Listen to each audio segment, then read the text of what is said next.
Happy Wednesday, everybody. Hello. Welcome to Wednesday show of My Wednesday Comics. That's a little redundant. Welcome to My Wednesday Comics by me, Rocky Ballesteros. Welcome to my show. It's a little bit of a weird one today. I'm not going to lie. Without really getting into super details, I was just not totally feeling it, which isn't a great excuse, but you kind of have to be in the right mindset when you do these things, to be honest. So I was just kind of a little off. I have visitors in town too, so maybe that's kind of throwing me off. Just schedules are all crazy sauce right now. So I was like, ugh, can I fit it in? Is it going to be imposing on the visitors that I have here? They're on a little bit of a time schedule. It's family. Um, but at the same time, I was looking at the rest of my weekend. I was like, I am not going to be able to fit a stream before the end of this week if I don't do it today. So I had to try and push for it. And also, I went to the store and I was like, oh, there's a couple things here that I want to talk about. So all those feelings, ideas just kind of balled together. And I'm just like, this was one of those days where I just had to swallow the vitamins and say, nope, you got to do it. You got to commit to it. And you got to just push through the little bit of haze of of streaming. But I'm here. We did it. Hopefully my mic is working and I'm live. And then you guys can hear me. Wouldn't that be ironic if the whole time I was muted? Which I wouldn't be surprised. That could happen to me.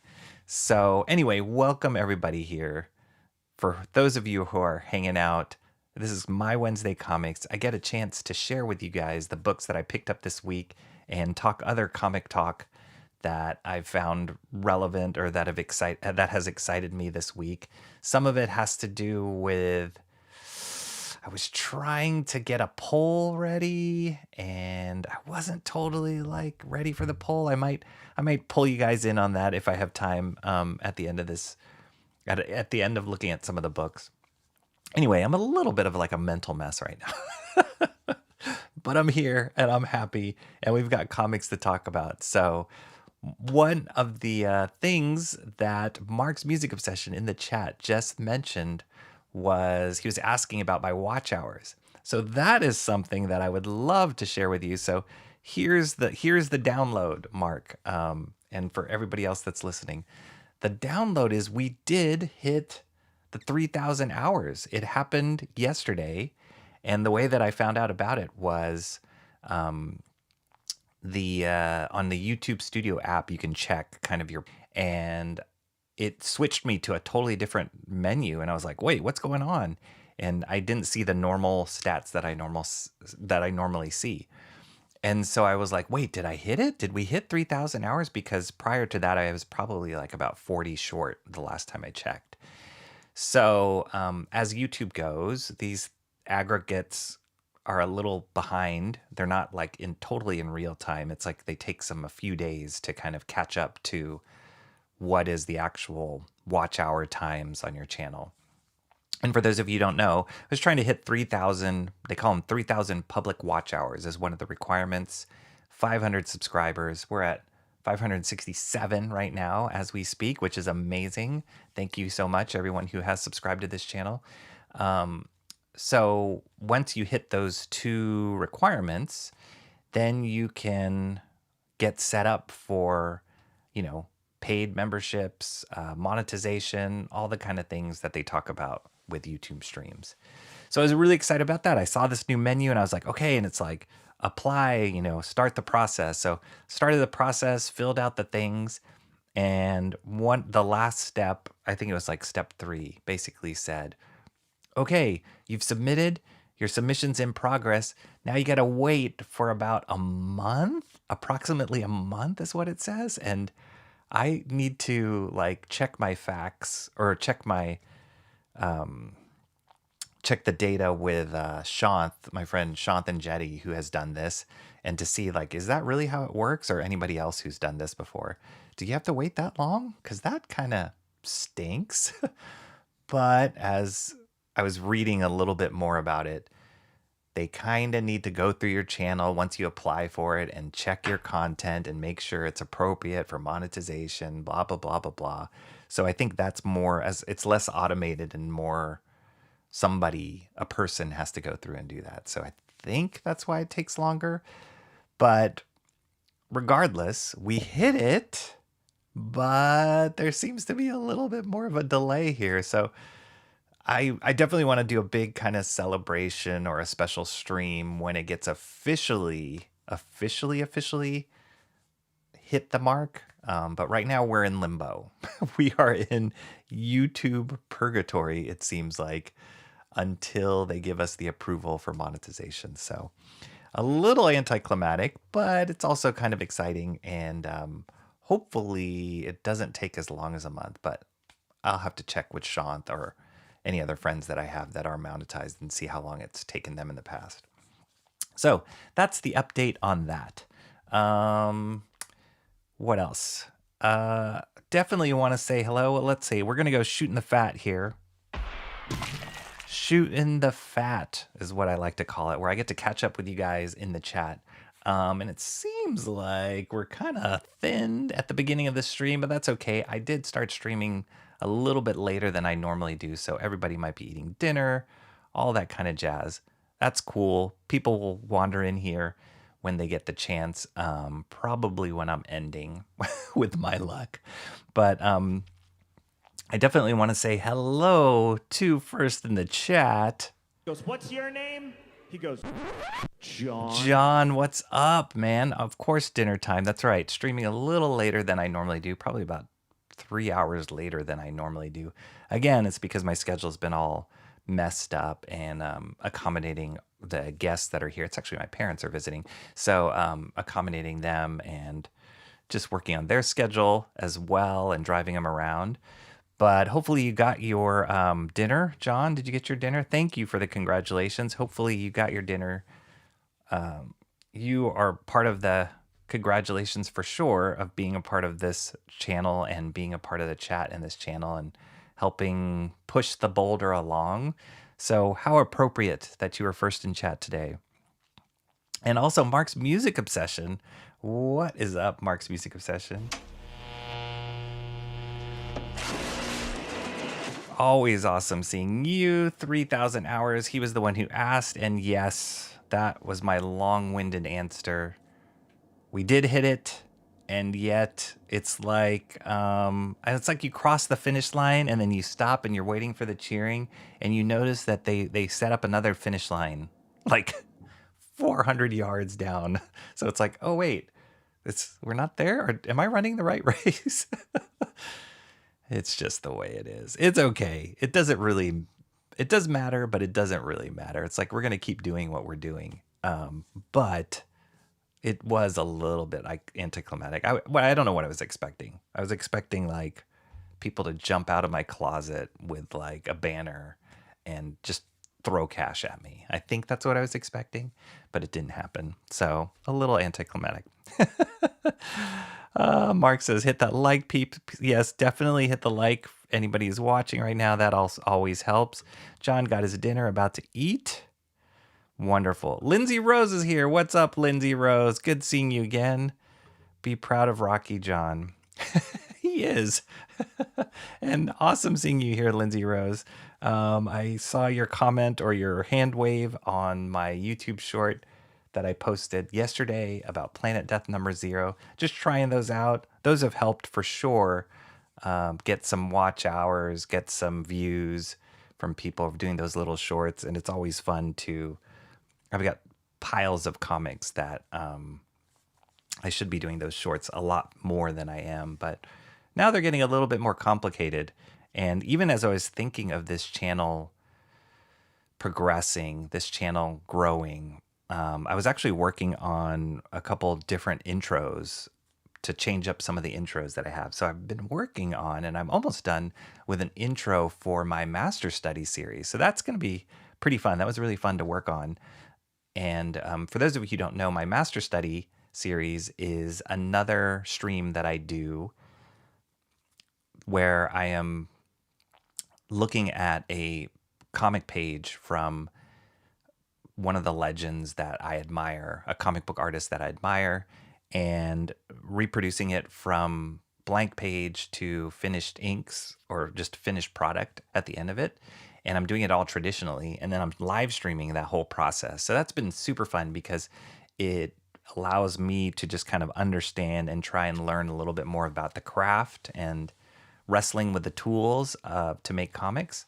And at the same time, just kind of enjoy talking about the work and the quality of the work and the handcraftedness of comic art, which is one of my joys and passions and a big reason why I love sharing that on YouTube. So that's been an important part of this channel growing. It's been a fun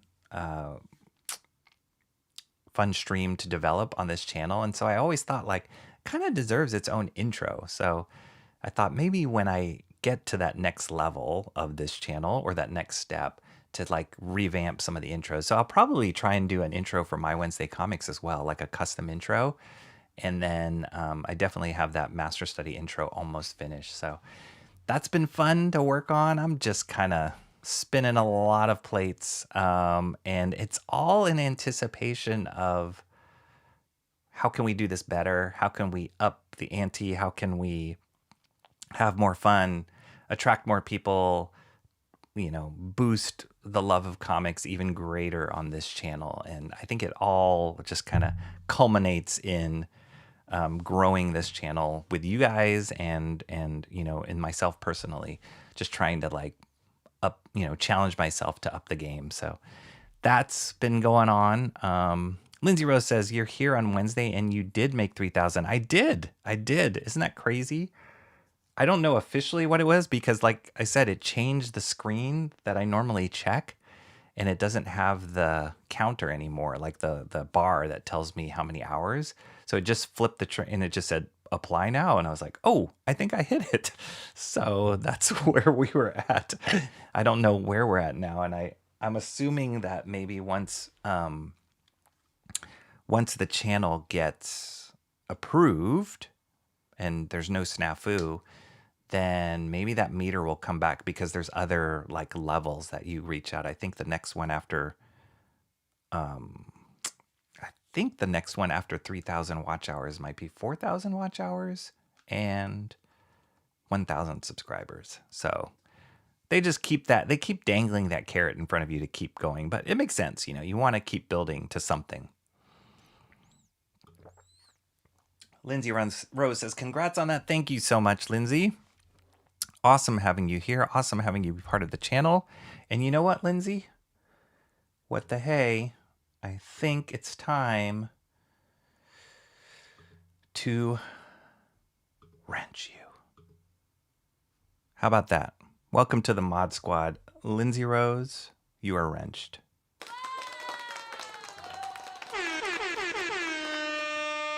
Look at that.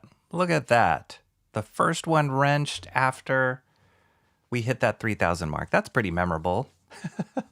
But I've appreciated you being here, Lindsay Rose, and showing up and contributing. So there you go. Now you're part of the gang. What's up, Cranberry Langers? Good seeing you, man. This is a cranberry full of power. Oh, you're not here. Oh, okay. So I guess it's just your ghost? Not here lurking, and yet you are here. So I'll take it. Cranberry Landers. Thanks for showing up. Thanks for saying hey. Hit that like if you can, even though you're not here. Good to have you. Cranberry says, I'm here for Lindsay's wrenching, though. That's right. Welcome. So, Lindsay, it's just a formality. No, it's actually an honor to be wrenched on this channel. But you don't have to do anything. It just allows you to post links and just don't go crazy. Don't go blocking people that you're not supposed to. But if there are bots or there's crazy people that show up, you're more than welcome to block them. We've been saved a couple times on this channel by the mods from crazy spammers. So that's always helpful. But most importantly, it's great when, like, if you want to post a link, now you can post a link and it'll be a clickable link. That's pretty much it. And the honor of having a wrench. Oh, and also you get to be on my list of when I start, or sorry, when I add sound effects, custom sound effects for people that show up. I don't know how long we're going to do that. John asked me that a long time ago. How long am I going to keep doing that? Who knows? We'll see. We'll see how long this list gets. But yeah. Lindsay says, whoa, I feel special with great power comes. That's right. Look at you quoting comics. Perfect. Perfect. See? You are worthy. You are worthy. Ghostberry. Oh, Ghostberry Langers. Got it. And already hit the like. Thank you, Cranberry Langers. Okay, cool. Without Comrade Sammy and Emo Trash here, which is really unusual. It actually is really unusual. But the chat goes quick. So you guys are witness to that. Without Emo and Comrade Sammy here, the chat catch-up goes fast. Be that what it may. I don't even have to spell it out. Be that what it may. Cranberry says that's true. So look at that. We're only 25 minutes in. I actually had super long intro. A couple of those trailer videos just now were a little longer in the tooth than some of the shorter ones. And yet we are 25 minutes and we're all caught up on the chat. Usually I haven't even started on the chat at 25 minutes. So Lindsay Rose says, ooh, I'll have to hone my bot discerning skills. You know, it's you'll be surprised at how quickly you can sniff out a bot. When it happened on my channel, which was many, many months ago, but it happened and I actually wasn't even paying attention. And a lot of people in the chat were like, whoa, what's going on here? Blah, blah, blah. And they just like clamped down really fast on this particular person. So it was awesome. I actually was really thankful of that. But then you guys can also post links for me when I am not in the right mind to do so. John says, Rocky, we know your controversially take on Oriental is going to be your monetization snap. Shoot. If that's the reason why I don't get monetized, we got bigger problems. John. Only 25 minutes. It's amazing. It's a miracle, isn't it, Cranberry? Timmy Mello. Hail chatting. Happy Killdozer Day. Killdozer. What is a killdozer, Timmy Mello? Explain that to me. What is killdozer? How are you doing, Timmy Mello? It's been a while. You must be busy with baseball, perhaps, Timmy Mello. Our team right now, San Francisco Giants, is kind of sucking.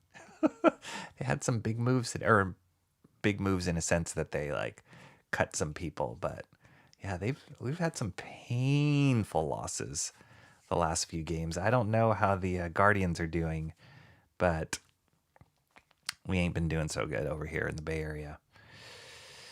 It's the wrenching. That's right. It's gotta be. It's gotta be. Mo Biggs. What's up, Mo Biggs? All right, Mo Biggs. Guess what? I was actually gonna start this stream by saying this is not a super show. I didn't feel like I could really live up to the hype of a super show, and yet you showed up.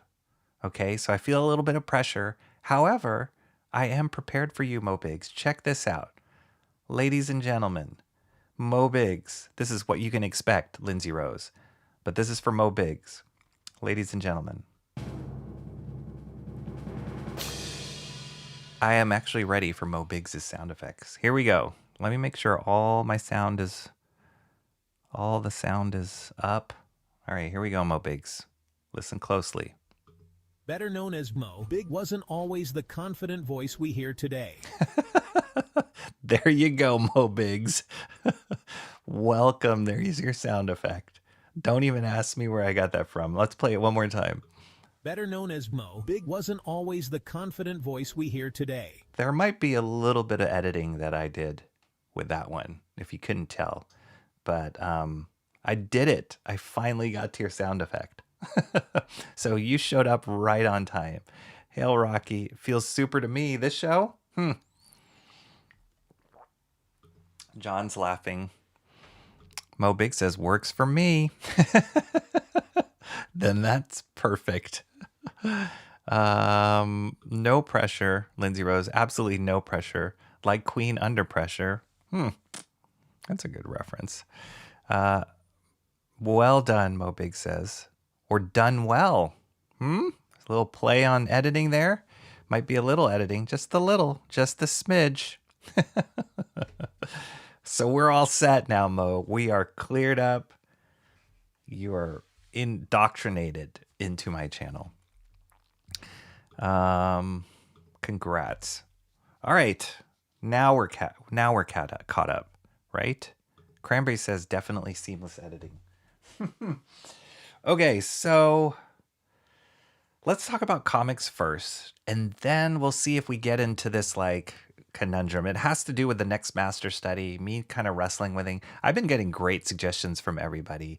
Mark's Music Obsession, #1 fan, him and both Michael Bancroft have been saying Web of Spider-Man cover #1, which may or may not be in the mix. If it's not a master study, Mark's Music Obsession, we're gonna work out something where I'm gonna have to tackle that. Like I'm kind of my mind set on that because I've been staring at it quite a bit over the course of the last few weeks, especially when you started suggesting it. So hold on to the faith that that might happen. I don't know if it's going to be a master study. It might be something else. Maybe. That's also part of what I'm formulating in my brain. So there's that. But I have been getting a lot of great suggestions, both in the chat and through friends of mine who know I do this stream, who know I do these master studies. They've been texting me and sending, like Sean texted me the other night and gave me a suggestion, which I was like, oh, that could be really cool. And then my buddy Alan Lau, who's showed up in the chat a few times, or a number of times, he gave me a really good, given me a couple good suggestions, and I was like, oh, dang, that could be good. But I feel like a little torn where I'm like, there's too many good suggestions. Now what do I do? What do I decide? I just got to decide. But anyway, hopefully we can talk about that because I could use, and if I was a little bit more prepared, I would have had a poll all set and ready. But I almost need a poll to understand where I'm going to go in the direction of the poll. I need a poll for the poll, which is kind of normal for me. So we'll bookmark that, and hopefully we can come to it towards the end of the stream. But let's get into the comics first. And we got a mix of some series that are ending. I have one book where the series is ending, which is kind of cool. Oh, 2 books. Oh, wow. I should have wrote this in the description better, but I had no idea. I have 2 books that are the end of the series and 2 books that are the beginning of a series. So that's kind of cool. And we'll start with the ones that are the ends of the series right now. And let's get to it. Hang on. Just got a text that I need to respond to. Okay. All right, let's get to it. Where are we? What am I doing? Here we are. Okay, we're done with shooting the fat. Cranberry says a poll. That's right. It's a poll.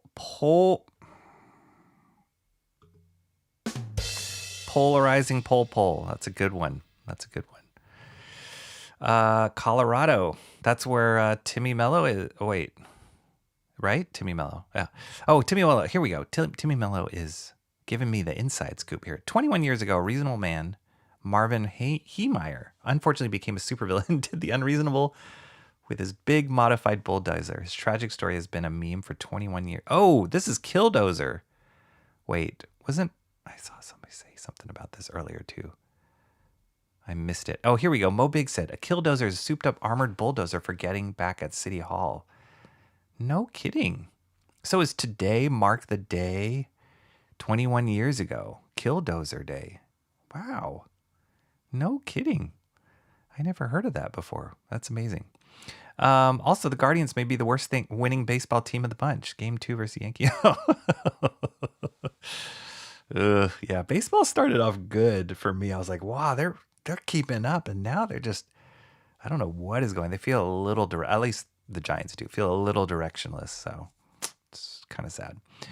Not a master study. I fear Rocky's plans to give Peter grapefruit-sized eyeballs and some speed lines to transform Web of Spider-Man to Weeb of Spider-Man. No. No, I won't. I won't. If I do any, the master studies is like, you gotta be respectful of what has gone before you, which is not a common thing these days, of people like respecting the masters, respecting what's gone before. There's a lot of people out there just like that don't have that respect, not just in art, I think, but like in the older generation, what they have to bring. So I would not even try to change Web of Spider-Man in that way, Mo Biggs. But it is, for those of you who don't know the Web of Spider-Man #1 cover, it is beautifully executed and watercolored by Charles Vess. It's a watercolor painting pretty much. And so I don't know if I can really tackle watercolors on stream or if I want to.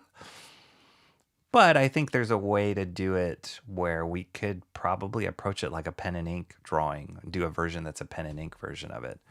So yeah, and that's kind of why I've hesitated on that one, because I'm like, it's not a straight up like what I'm doing, but it's also a really awesome cover.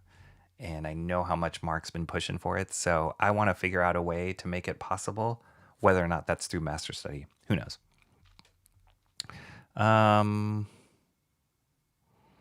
Cran, you'll have to be contrarian for emo and CS too. Pull your weight and then some. Pull your weight. Oh, good one. I feel bad that I only have such nebulous knowledge of comics that I'd be not much help in choosing the next master study. No, it's okay, Lindsay Rose. It's like, even if you don't know about it, like just what you respond to, that's just as valid as an opinion than somebody who has like deep knowledge of the artist themselves. Like if you're like, that looks cool, I'd love to see you do that. That's a totally valid vote. I'm not pull my punches on Cranberry. A mecha ironmonger like character based on Killdozer would be a great tragic character turned villain to draw. You should draw it, Timmy Mello. You should draw it. And by the way, did you change your profile picture again? Always, guys, keep up with Timmy Mello, man. That guy is a profile picture. He changes profile pictures more than my wife changes outfits. June 4th, 2004. Is that the Killdozer day? Dang. Weebery has its consequences. Count Dankula has a good video on the Killdozer. All right, I'm going to have to... You guys are talking a lot about Killdozer. Sorry, I'm on the wrong screen. Shoot. I didn't even clear... These were my notes from last time. I like to write these little notes. Vampblade was one of my notes. I'm going to write Killdozer so that I remember. I like to do little notes here so I remember all the cool things you guys talk about. Okay. Of course he would do a video on Quiltozer. Howdy, Rock. What's up? Shelby? How are you doing? My web of spidey senses were tingling. Awesome. Shelby had a great stream the other day that I was able to catch him drawing Venom Pool, and just the comics that you were bringing up and talking about during that stream, Shelby, they were like right up my alley. So it was great. He was talking about Joe Quesada, which we will talk about today because he just came out with a new book, and that's one of the ones I picked up. I have limited knowledge but unlimited opinions. Maybe I should try to be a politician. That sounds like the right resume right there. Shelby saying hello. Finally got my own intro too, Shelby. He did. Shelby, you want to hear it? We'll give it one more go just so that Shelby can hear Mo Biggs' intro. Better known as Mo, Big wasn't always the confident voice we hear today. All right. Let's look at this book. This is the first book we will bring up today. The Moon is Following Us, number 10. And for those of you who have been following me, following The Moon is Following Us, this is written, created by, and drawn by Daniel Warren Johnson and Riley Rossmo. They're both creators and co-artists on this book. And this is it. This is the last issue. It totally snuck up on me. I mean, I've been collecting every issue, so far. I've loved it. I think it's a great series, great story, very heartfelt. Artwork's amazing. Colors are great. Mike Spicer, great colorist. He's like DWJ's go-to colorist.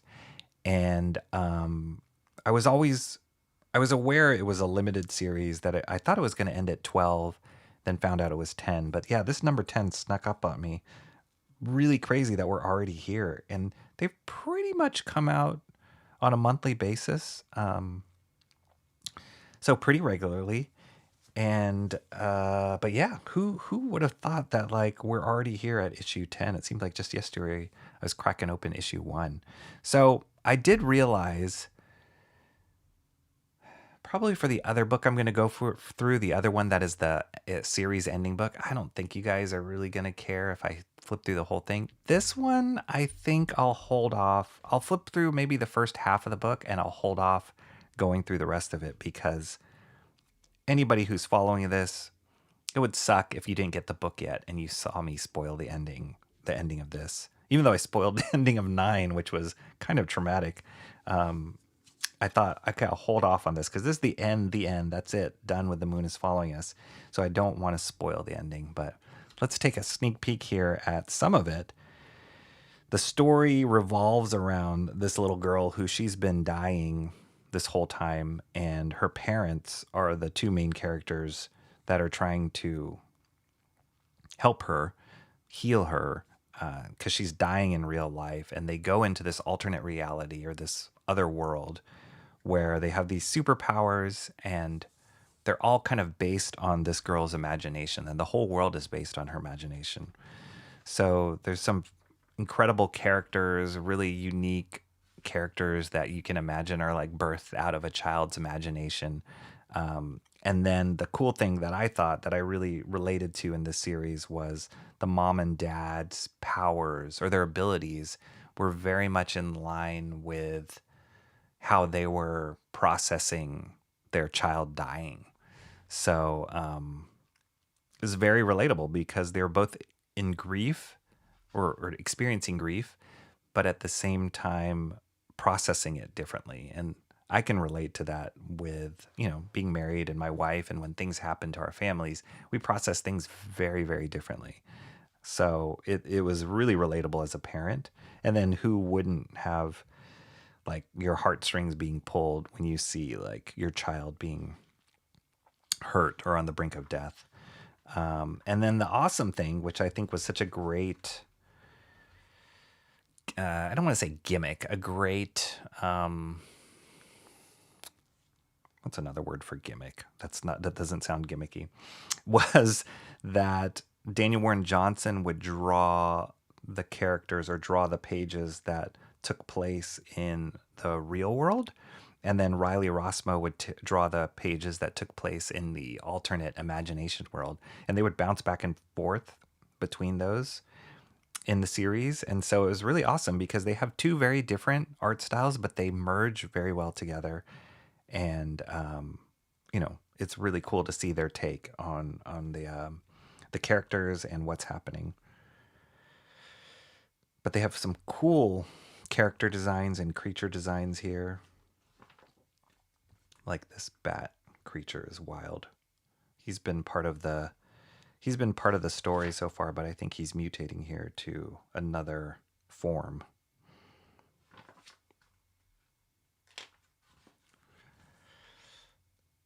Wow, that's a great image. I believe this looks like a DWJ image. I can recognize that face.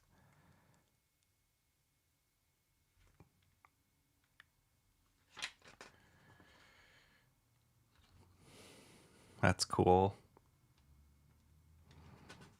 I hope I'm not giving away. I might already be giving away too much. All right. For those of you who don't want to be spoiled, close your eyes. We'll get through it in a bit. But I won't flip all the way to the end.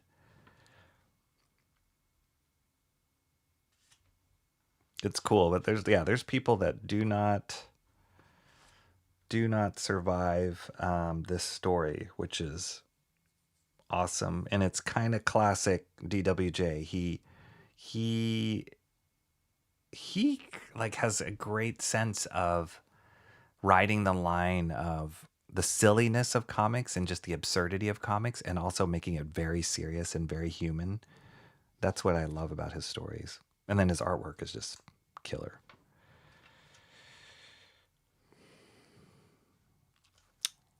Yeah, it just seems like we are heading towards the let me look at this. Let me just make sure what page I want to end on.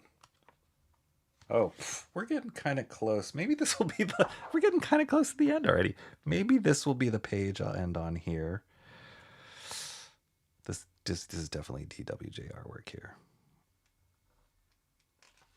And I'm going to jump forward. Yeah, just to the ads here at the back. These are all of Daniel Warren Johnson's projects. I'd say the first one that I really got exposed to his work was Wonder Woman Dead Earth, and then Beta Ray Bill. Then I started backtracking because I'm like, who is this guy? Do a Powerbomb is excellent. I have not read Space Extremity is excellent. Murder Falcon is really fun. And then Transformers was awesome, and it's still ongoing. He's just writing Transformers now. He's not drawing it anymore. But when he was both writing and drawing it, it was amazing. And then here's Riley Rossmo's work. And these guys seem to be really good friends. So it's cool. I think both of them are parents too. So you can feel the injection of that into this.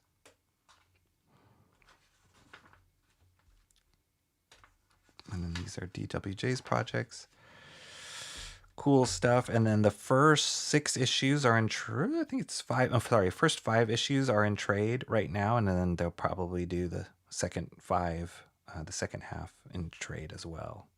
So overall, I would recommend this series. If you like Daniel Warren Johnson at all, this is right up there. If you like Riley Rossmo at all, this is some of the best Riley Rossmo work I've ever seen. There's some work of his that's hit or miss for me, but this is some of the best work I've seen by him.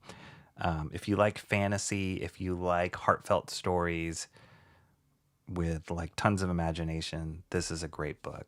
So Muna is following us, number 10, the last issue in the series. Kind of sad to see it end, and curious to see where Daniel Warren Johnson, what he's up to. I'm sure he has tons in the works, but I'm always curious more about his creator-owned stuff, just because I feel like it's the most purest of visions for him. All right, let's see. Wow, I just like way behind now. That was fast. Okay. Cherish. Wait, is this Cherish Psalms? What's up, Cherish Psalms, right? Cherish Psalms, did you change your name? I think this is Cherish Psalms. What's wrong, little Pookie? How are you doing, Cherish Psalms? I think this is you, but like, you used to have a very distinct profile picture with boba in it, right? Or was that in your name? And half of your name's gone? I think this is you. I hope it's you. I will go because art makes me tweak out. Whoa. Okay. Is that the same, Cherish? Yeah, it's got to be the same. Hello, John. Dinner's done unless I go for seconds, John. Hey, seconds are not a bad idea. Not a bad idea. That's right. Go for seconds. Everybody says go for seconds. Is this Cherish Psalms? Yes, that's my question. With great wrench comes great responsibility. Yep, that's true. That's true. John is a name with a rich political history. John F. Kennedy, John McCain, John Wilkes Booth.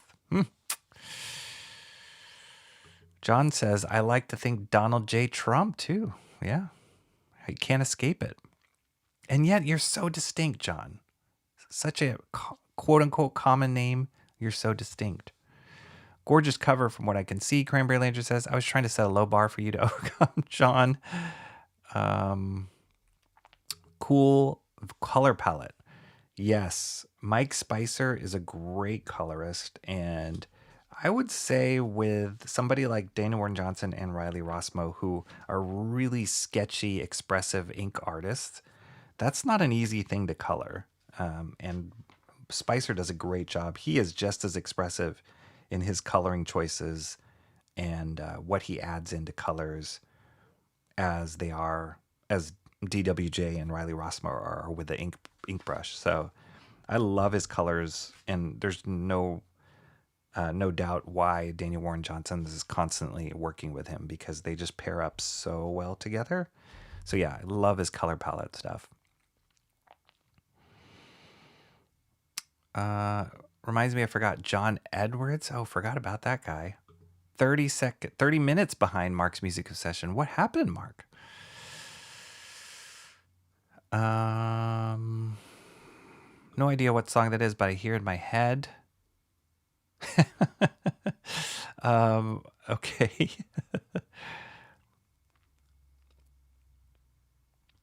Oh my gosh. Now the chat's popping. Don't put your blame on me, John. Okay. Yep. I like DWJ, but he's getting a bit overexposed. I mean, he is the hot commodity right now, and it is true. Everybody's clamoring for DWJ. So, I mean, if I were him, I wouldn't complain. He also, I've mentioned this a number of times on this channel, he also has a YouTube channel, and he streams every Friday, I believe, him drawing.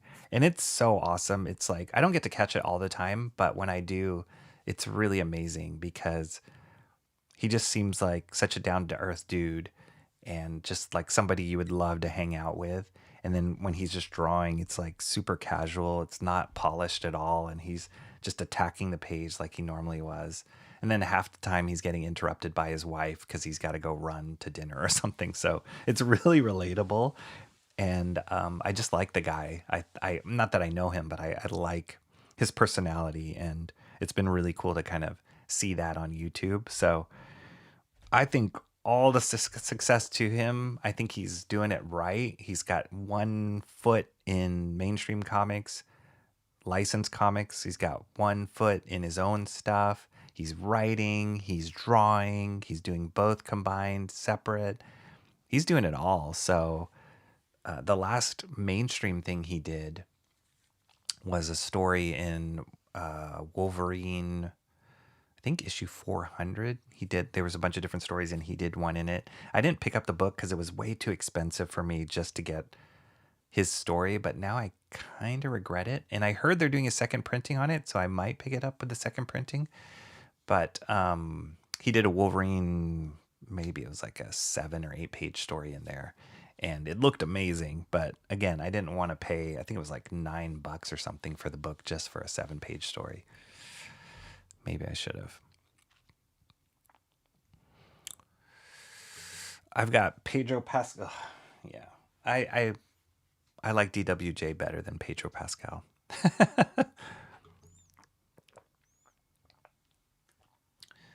The concept of the story being in someone's head makes me think of Harahi Suzamiya. Oh my gosh, that's something I've never heard of before.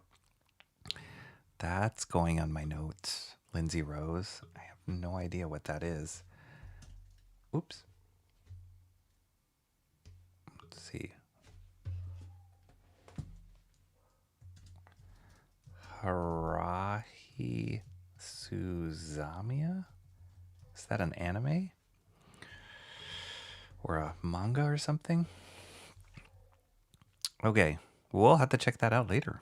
Or, because you're newly wrenched, you can drop a link. Maybe a Wikipedia link or something. I'd gladly read that. Only faulty point is DWJ is talented. He is. Pedro Pascal is pretty good at playing a certain type of character. Unfortunately, he gets cast for everything, not just what he's good at. I never watched Game of Thrones, so I know that he had like apparently a good role in that. I haven't watched Last of Us. I thought he was like meh in Mandalorian. I thought he was horrible in Wonder Woman 1984. So yeah, I haven't really liked him. And then I'm kind of iffy on him as Reed Richards in Fantastic Four. And that's the overexposure. I'm like, really? Did we need to cast Pedro Pascal as Reed Richards?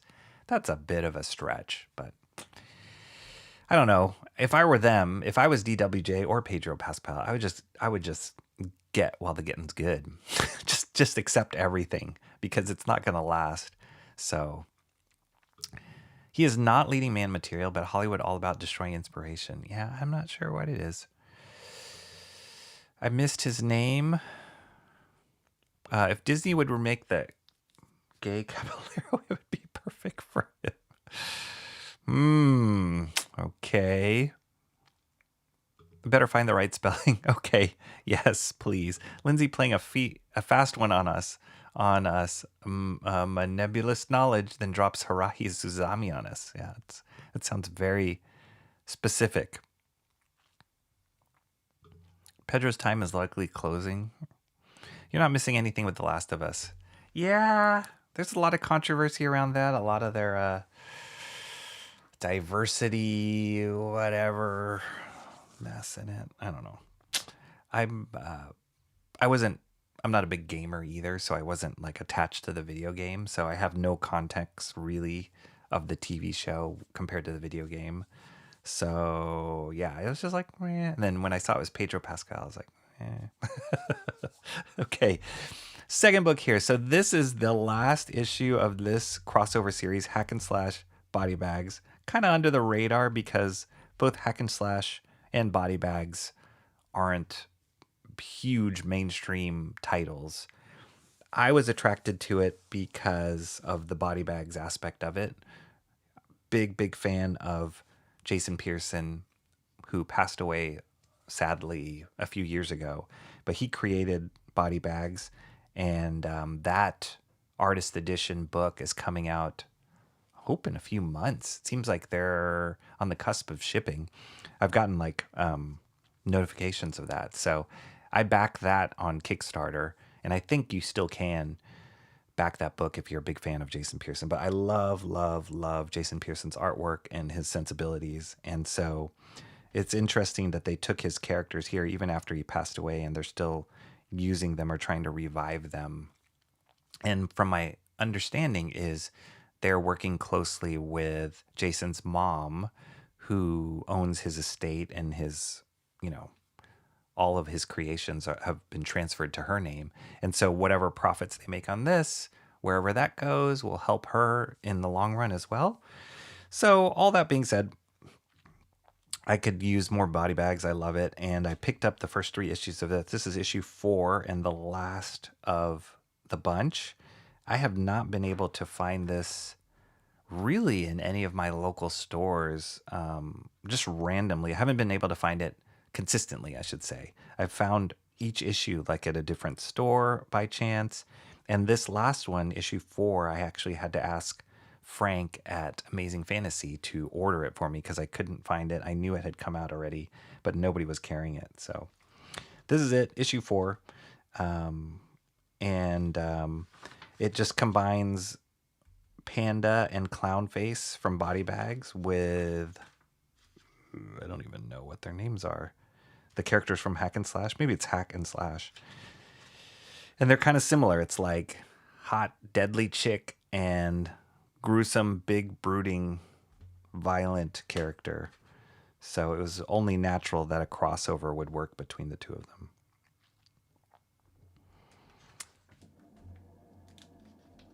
But this is he's the Body Bags character here. I like the artwork on this.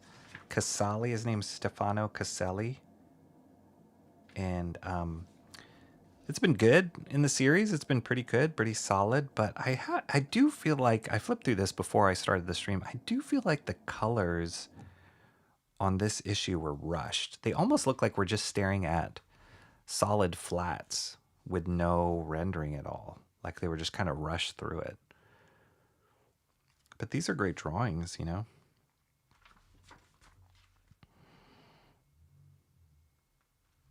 I think this is just like kind of the climactic battle where they're going after each other. It's one of those things when you have crossovers like that based on existing IP, say like, Marvel and DC crossovers or whatever. When you have, it's already set IP, that, and they're pitted against each other in the book, that they can't kill each other or end each other's lives, right? So you just figure like they're going to have some sort of fight, beat each other up, and then there won't be a clear winner necessarily. That's kind of the feeling I'm getting with this series. Because the whole time, the last 3 issues, it was building up with them having this big confrontation between the two titles or the two IP. And so now here's the fight. And I'm like, as much as I love body bags, I don't know anything about hack and slash. I doubt that they could kill hack and slash or win against hack and slash, because the creators of hack and slash wouldn't approve of that and vice versa. So it just ends up being kind of like, a weak fight where there isn't really any winner.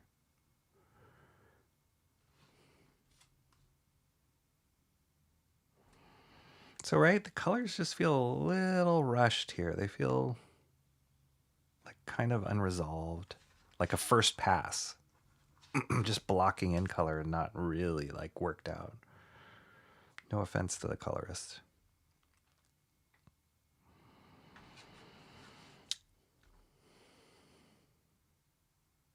I love the body bags designs, though. They're pretty awesome and crazy.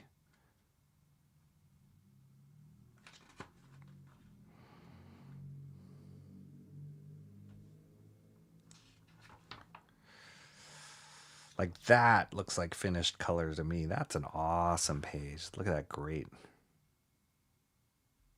That's a great pinup. But the colors look more refined here than they do over here.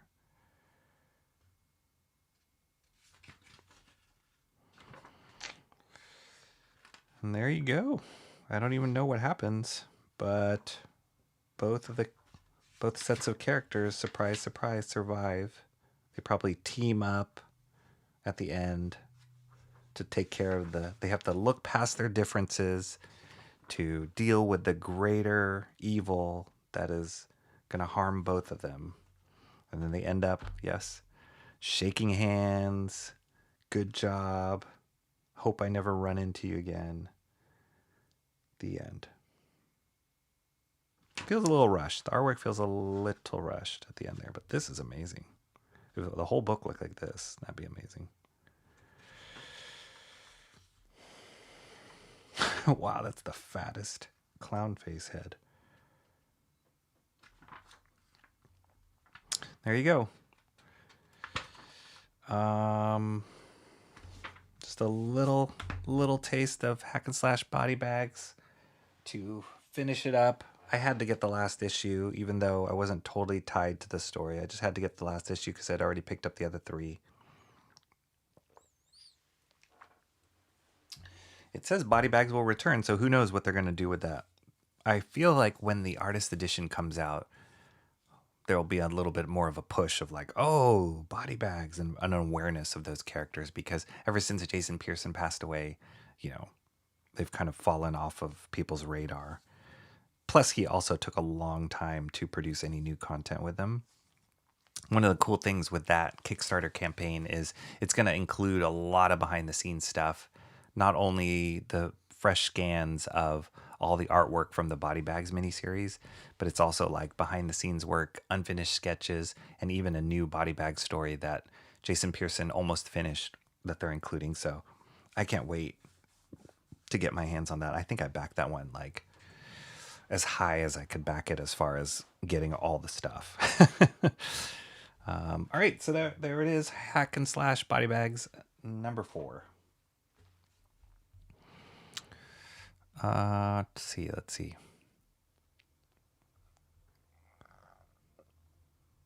All right, more catching up. I would recommend... Mark's Missing Succession says, I skipped ahead to live. Hopefully I won't be lost. Nah, it's going to be okay, Mark. Didn't miss anything pertinent.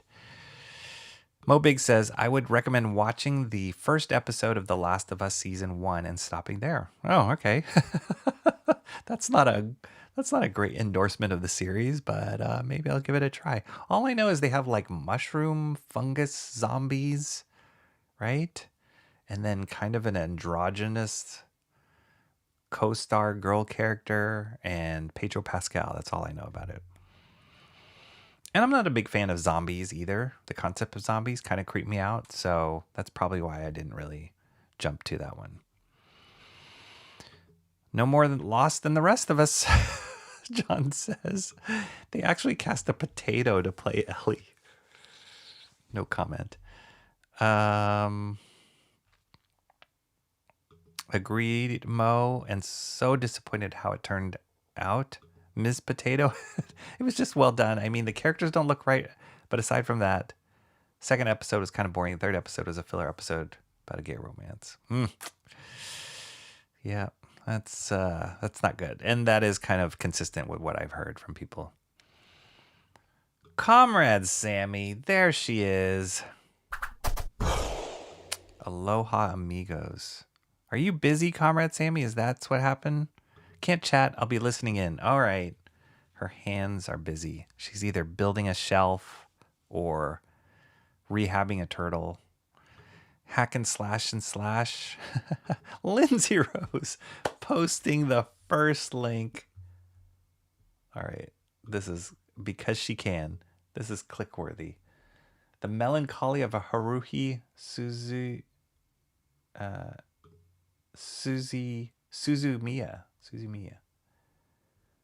My gosh. Time travel.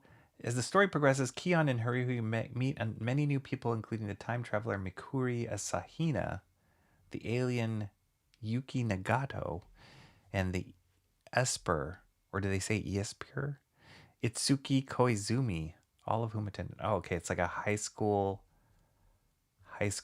drama with supernatural stuff, seems like. Cool.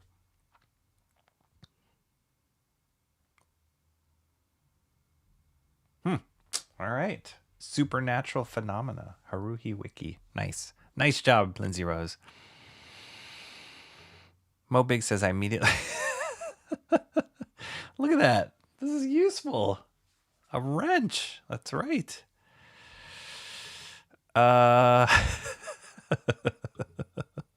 Is Rocky's your first wrench, Lindsay Rose? Oh, is it? That would be amazing. Something can be Japanese without being anime or manga. But I should have went with my gut. I guess Mo Biggs doesn't like the manga. Huh? The manga?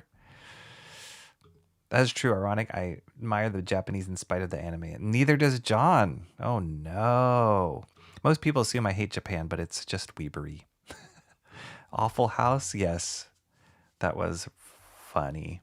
I wonder if Shant saw that. Shant knows about Waffle Houses.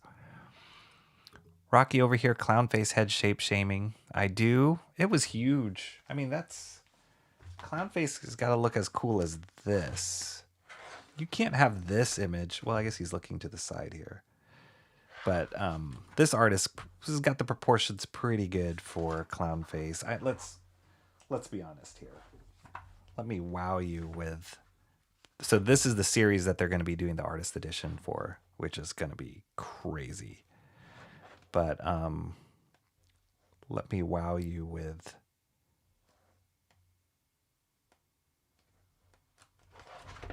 Oops. Like, look at those. That's...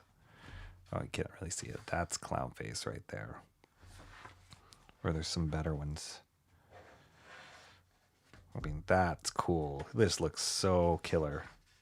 Literally a killer. Oh, I love this series so much. So he was a great design. So you see that he's like total bad A guy, and then you get this. Not as threatening. Like if you took that mask off, where are his ears in relation to his eyes? And like, what's going on up here? That is a fat head right there. I don't even know who drew this. I mean, it's funny. It's cool. It's a cool take, but that is a fat head. Maybe that's cover B. Kalman Andrasovsky. Never know. Yeah, if that's fat shaming, maybe that's me. All right. Mobig says, that reminds me, Band of Crow is closing today. Ooh, a Kickstarter project called Band of Crow. Oh, I think Mark's Music Obsession has talked about this one before. Is this I think the creator is Arvid Nelson? Yes. Closing today, 11 hours to go. All right, check it out. Band of Crow, book 1. That's a cool cover. Very cool. Neat. And the artwork looks cool. Very cool. I like the colors too. Okay. Lindsay Rose says, I don't like zombies either. Yeah. I think the one zombie story that I could really get behind was Terminator. And if you think about it, you're like, wait, Terminator was a zombie. It was a robot zombie that just never stopped. Like the whole thing of the zombies never stopping, like you can't stop them, they just keep coming. That was, I've read an interview with James Cameron that was kind of the inspiration of how the Terminator moved or like went through the world. Was like it was unstoppable, relentless pursuit, and that's kind of the zombie thing. But yeah, the flesh eating your brains, like rotting flesh, not really for me. No. I pronounced it right. No, I didn't. Mangoes. The size of his head? Yes, it does. Mo does not nay like the Japanese comics.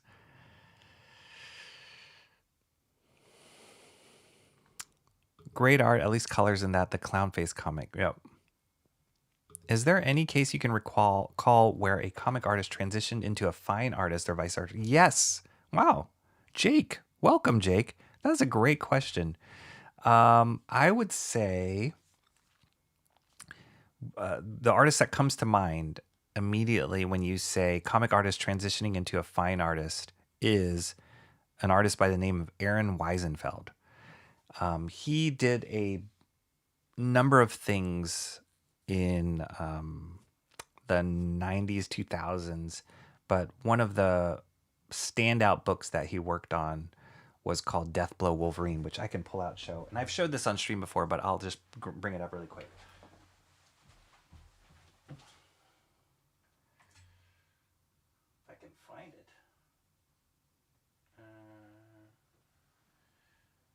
Yeah.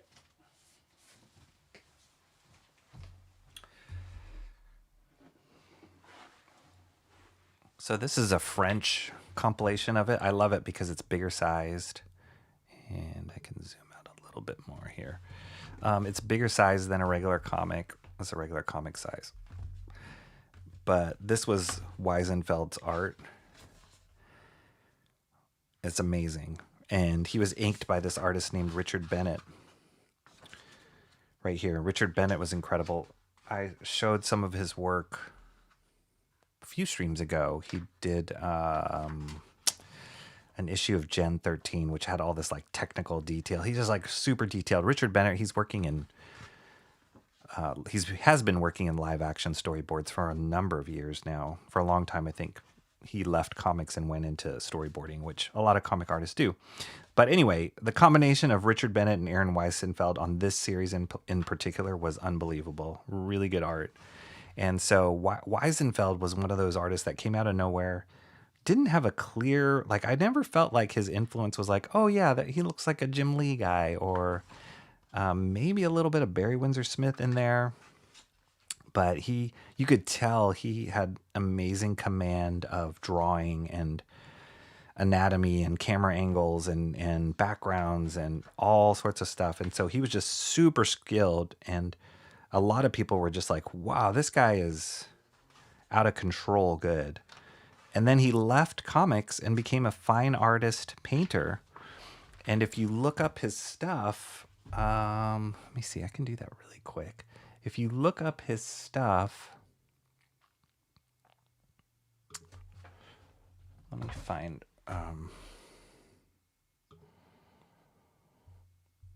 Let's see.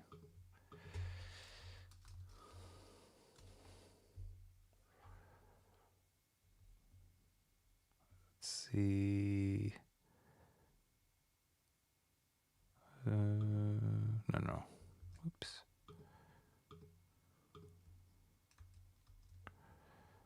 Oops. Nope, that's not it. That's for later. Hang on 1 second. I just totally screwed up something. So if you look up his stuff, oh my gosh, I just lost my. Oh, that's right.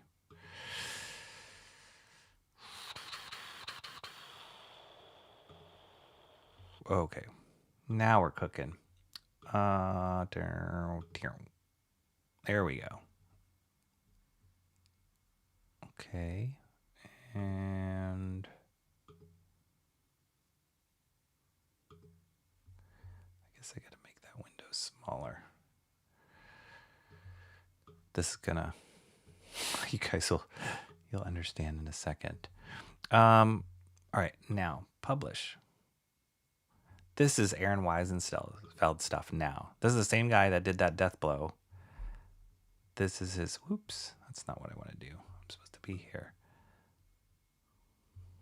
Like, look at his artwork now. He's a crazy good painter. Nothing to do with comics whatsoever. But beautiful, beautiful, beautiful paintings. And I'm sure he's making way more money than he was as a comic book artist working on this stuff. So that, to answer your question, Jack, he is one of those artists that I think of when you say comic book artist that goes into to fine artist. Another one I would say is I wonder if Paul Pope, he's a comic artist for sure, and he's done some incredible comics work. Kind of like a rock star comic book artist, like an indie rock star. And he is like his originals command, like he's like a high in demand comic book artist. Anytime he does anything in comics, it just goes crazy. But he also has worked in like fashion design and prints and fine art prints and stuff. So his stuff is, he definitely runs that line of fine artist and comic book artist as well. I'm trying to think I don't know if there's any examples here on his website. I mean, this is mostly comic stuff. And this website's pretty old too. But I know he's done stuff for like big fashion brands, and he's done paintings and prints for people. And then he still does some comic stuff here and there. Very few and far between. Like he does this kind of stuff. Like that's crazy cool. Here's some fashion stuff he was working on. But yeah, he's one of those rock star artists. But that's a great question, and thanks for asking it, Jake.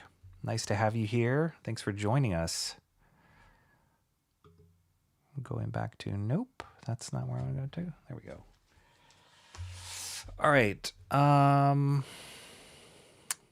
tell you, as Mo taught me, just don't ban anyone without the owner's permission. Yeah. Yes. That would be great. Or just ask John. John can answer the questions too. John's the grand poobah of conduct here. That's a scary face, Lindsay Rose says. Arvid Nelson, yes, Mo Pigs. It's a great book. Imperial Stormtrooper 5'10", metric Stormtrooper 180 centimeters. Nice reference. Shakes head at zombies. I don't even know there was one, John. I named Mo Biggs, you named the Crack Pack? Get out of town. I just got informed what the Crack Pack was a few streams ago, but I didn't know you named him. Rocky, your thoughts on the X post by Bancroft on... It was just trolling me. That's what it was. That's my thoughts. I was like, "Sure." You can't get away. Is Cranberry's off's work? You did show off his work. Yes, I did. Now I want to see what he brought from comics to fine art. So cool. Yeah. Yeah, Aaron Wiesenfeld, amazing. Paul Pope, amazing. Both guys, and it's awesome. I mean, awesome in a sense. Like, it's cool to see their careers take off. Kind of sad that they had to leave comics. Definitely Aaron Wiesenfeld. I haven't seen him do any comics recently. Paul Pope dabbles here and there, but I mean, it's the business of comics is just not lucrative for 90% of the people in it. And it's such a shame because it influences so much of our pop culture and just mainstream culture even now today. It just has so much influence on the story, kind of stories we tell, the the tropes of heroes and villains, and just the character development, all that kind of stuff influences so much in TV, in films, in books and animation. And yet the creators are often the last to benefit from that. We just saw, I just saw the articles about Peter David, who recently passed away, and he's written some of the greatest stories for like the Hulk and, some huge characters with Spider-Man at the end of his life, he was struggling. He was struggling with his medical bills. I mean, I'm sure there was other parts of the story in his life that were going on there, but still, it's like you don't want to see that for the people that created stories that shaped your childhood, or were like stories that resonated with a lot of us. You don't want to see them like struggling at the end of their lives, and that's oftentimes a very common story, a really sad story. And I recommend you guys watch Mark Miller, who is a amazing comic book writer. He has a podcast that he does, and he interviews a lot of comic book creators in it. And one of the latest ones he did was he interviewed Rob Liefeld. Rob Liefeld, one of the founders of Image Comics, creator of Youngblood, Cable, Deadpool. He did a huge run on X-Force, like amazing talent, and just one of the legends of the early 90s, 2000s in comic books that changed the face of the comic book industry. But he just calls out, and he has called out on social media, Marvel and all the big comic companies, specifically Marvel, and how horribly they have treated him and other creators who now they're building these multi-billion-dollar franchises on the backs of their efforts. So it's a great interview. They talk comics like fans, like true fans, and their conversation is amazing. So I recommend you guys watch that stream. But it's sad. It's very sad. And so when you see people like Paul Pope and Aaron Wiesenfeld and tons of other creators who leave comics, and they're at the top of their game pretty much, and they leave comics because it's just so difficult to make a living off of it. And then they go elsewhere, and the comics suffer because of it, because these talents go elsewhere. So it's kind of sad.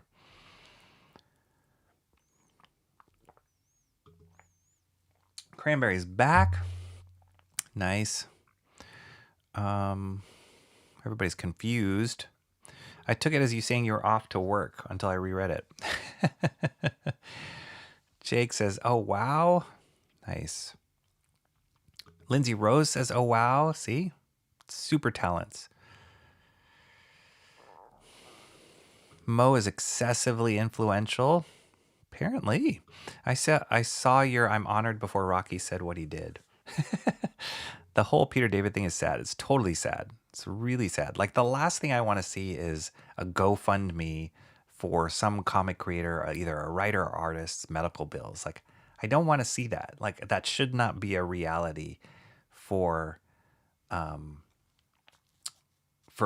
people who have done so much for an industry. They should not have to, at the end of their life, or when they're in trouble, fight for recognition and or you know, not monetary recognition, but even like just recognition or acknowledgement from these huge studios that are making billions of dollars off of their ideas. Like that is messed up. And that's been the way the art industry, when you mix art and commerce together, you get that that mismatch, that problem.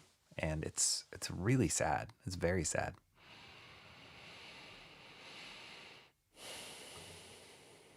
The comic is sad? No, not if we're talking about Peter David, no, just his story is sad. He passed away actually, and he wasn't of good health either. His wife had to start a GoFundMe in his last few years to cover medical expenses because Medicaid dropped him. Ugh, yeah, it's bad. He helped create Maestro, among other characters. Yes, he should be taken care of by Marvel as well as DC. Yeah. I mean, come on. A small percentage of your billions that are based on this person's idea. I know that Rob Liefeld is set, and he was smart enough to like get a royalty contract in play. He had enough leverage to do it when he was at the top of his game. And I think that's going to pay him for the rest of his life, right? Like royalties on Deadpool. Anytime Deadpool is used, mentioned, a product is produced, he's getting a cut of that, which is incredible. But he had to fight for it. And even to this day, he's still fighting for stuff. It's not like a given. And that's messed up. That's really messed up. Art is a very difficult field to make lots of money, really. It is. It really is. And yet it influences people, humanity so much. So how do you find that, that right balance? I don't think you can ever find it in a big corporation, unfortunately. So it's kind of sickening to see this same story play out over and over again with creators, and specifically comics, even comic artists that are just trying to make a living. It's like they're not even trying to become the next Rob Liefeld or Peter David. They're just trying to make a living, and they're working their butts off, and they're helping to sell books and maintain the industry, and they're just being paid. Like even Mark Miller was saying, like the page rates are either the same or going down than they were when he started in comics, which were like 20, 30 years ago. So it's like, why is that?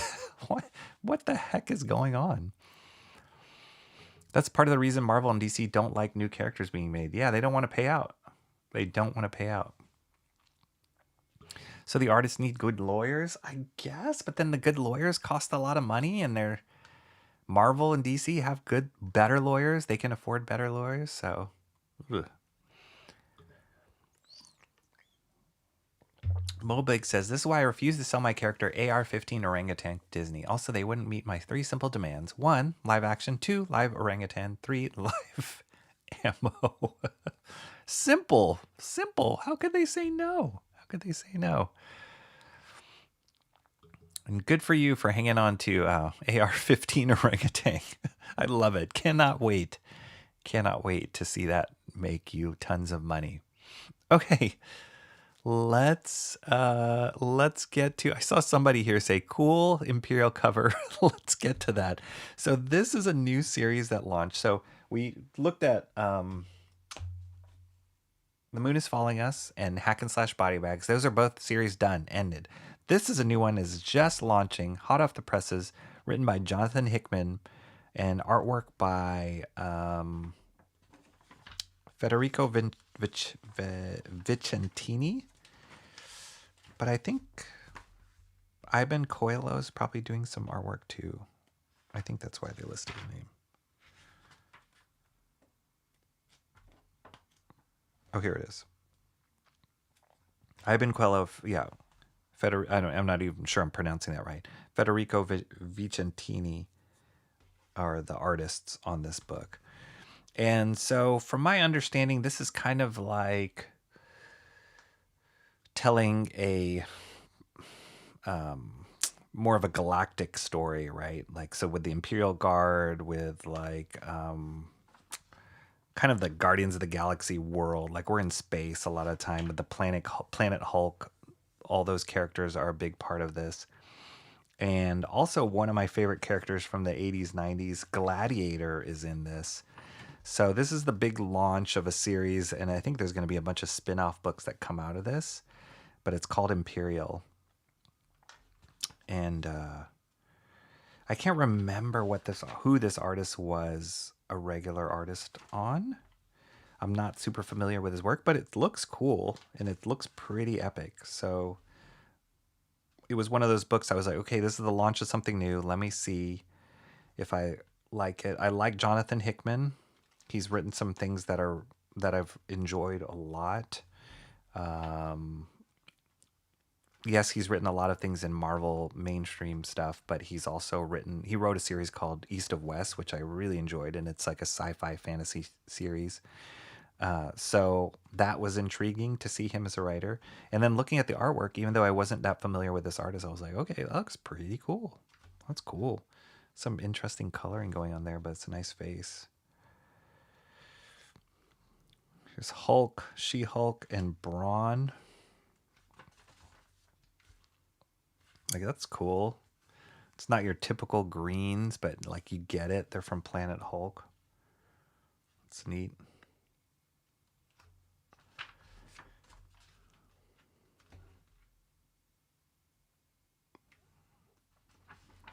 Yeah, it's really very, like, the colors, and I think this was intentional. It's kind of this alien, otherworldly vibe to these colors. Like they use this like saturated blue on the shadows here for this green. That's not what I would think you would typically do, but it gives it this very alien feel to it. It's almost pastel-y a little bit. But some cool alien stuff going on here.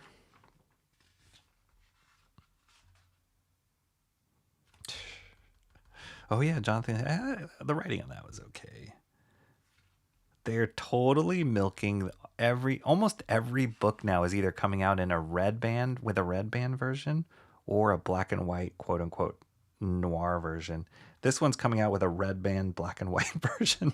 I don't know if I love black and white art. I don't know if I want to plunk down to, I don't know. We'll see. It says penciled black and white. So if it's actually a scan of the pencils, I might pick it up.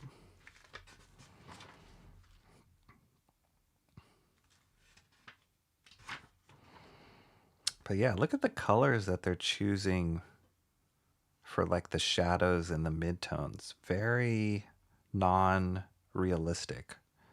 And it feels like it's intentional just to give it this galactic space alien feel to it. It was cool though. Really good artwork. There's my man right there. This guy was basically Superman for Marvel, but they gave him like this mohawk and this like amazing collar on his cape. And I fell in love with this character. Thought he was so cool. It was also because when I was a kid I played it was basically like D&D. It was a Marvel superheroes game, but it was like a role-playing game for Marvel superheroes. And I remember that Gladiator, me and my friends would always clamor for Gladiator because he had like the best stats. They're all like maxed out. Look at these colors, like super saturated. Not what you would expect. It kind of reminds me of Guardians of the Galaxy, the movie, how the way that they colored that movie or the color choices they picked for that movie were intentionally like poppy, like Jack Kirby, very saturated color, as opposed to dark, brooding space, space apocalypse. They picked it like really bright colors. And it kind of has this feel too.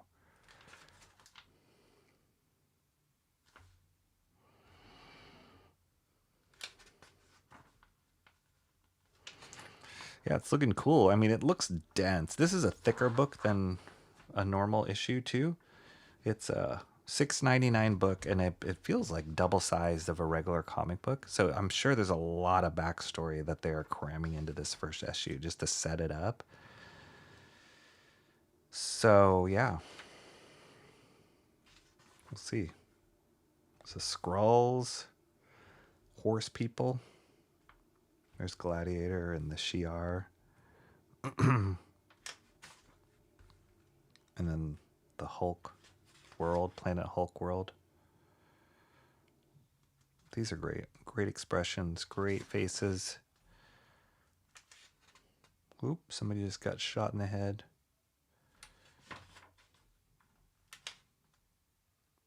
Ah. Wakandan. Somehow Black Panther is in the mix.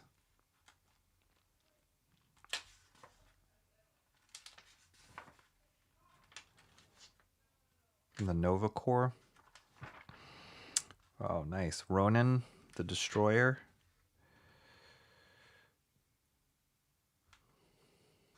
This is... what's her name? It's not Blackbird. Ladybird?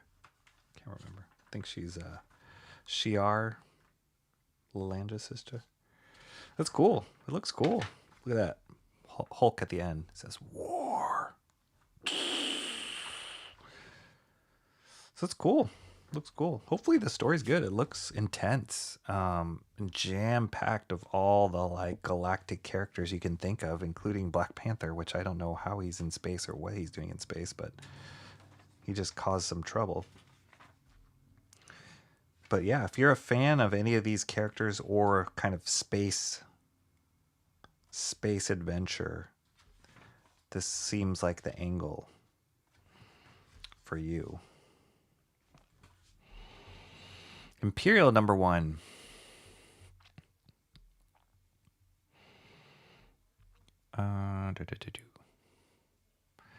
There's also Jerry Siegel here in Cleveland, who was absolutely screwed up. Oh, he died relatively. That's not cool. I do know that from what I've heard, James Gunn is a huge comic fan. James Gunn being the director of the Guardians of the Galaxy's movies, and now heading up DC's movie unit and directing Superman, the new Superman that's coming out. And I've heard that he has been very respectful of the creators of all the characters he's using. And I hope that includes Siegel and Schuster. So yeah. Hopefully that changes. I heard Marvel is worse though. So that's what Rob Liefeld says and has called them out on multiple times.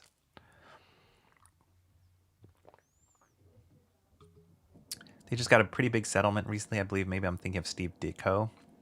Maybe. I know Kirby too, his estate has had many battles with Marvel and everything. Can you imagine all the stuff that Jack Kirby created and how many artists he's influenced and how many stories he's written and characters he's created, and how little he got in comparison? It's unbelievable.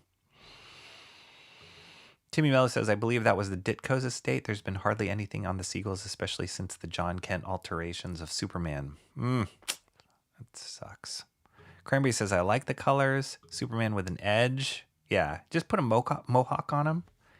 He's like cool Superman. He's hip Superman. That's right. I was thinking that too about Guardians. Yes. Spawn the series or spawn a character? I think the character? Gladiator's powers go away if he has less confidence in them. Self-esteem, self-doubt, perception of inadequacy or ineffectiveness reduce or eliminate Gladiator's powers. I did not know that, Cranberry Langers. Every time that I remember he was used in... I was exposed to him through the Uncanny X-Men. Every time he was used, he just came in as like the strong arm, like the unstoppable strong arm, the bodyguard. And he would just beat the crap out of anything and everybody. So, and that mohawk was just killer for me as a kid.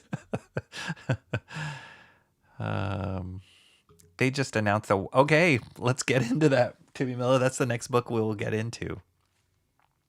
They did T'Challa's long lost white baby. Okay, you guys are getting ahead of me. Thanks, guys. That's the nebulous knowledge I was talking about. Let's see. This is surface level, skin deep. Actually, I'm just flaming obsessed geek. I'm less geeky compared to some. You're pretty geeky. Marvel never gives royalties except Liefeld, and that's because he signed a contract. He was even saying like that contract wasn't. He didn't have to fight that hard for that contract. It just was there. But apparently now, you cannot. There's nothing even close to that kind of contract for creators now, which is why, as somebody said earlier, nobody wants to create new characters because they're not going to get the royalties from those creators. I mean, that does.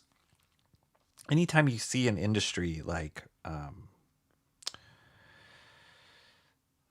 get nasty like that, or not implode, but just like kind of rot from the inside, it does eventually force new industries to form or new pathways to be created, especially when artists are involved, because artists are always trying to think of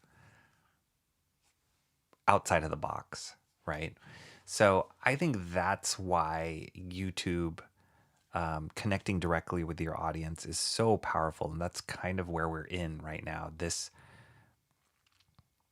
generation, this time in the grand spectrum of comic books is unlike any other, because there's no more company there to say what you, or to stop you from producing your own book or selling it directly to your own audience, and even connecting with your own audience. Before, it was like you'd have to go to cons, you'd have to,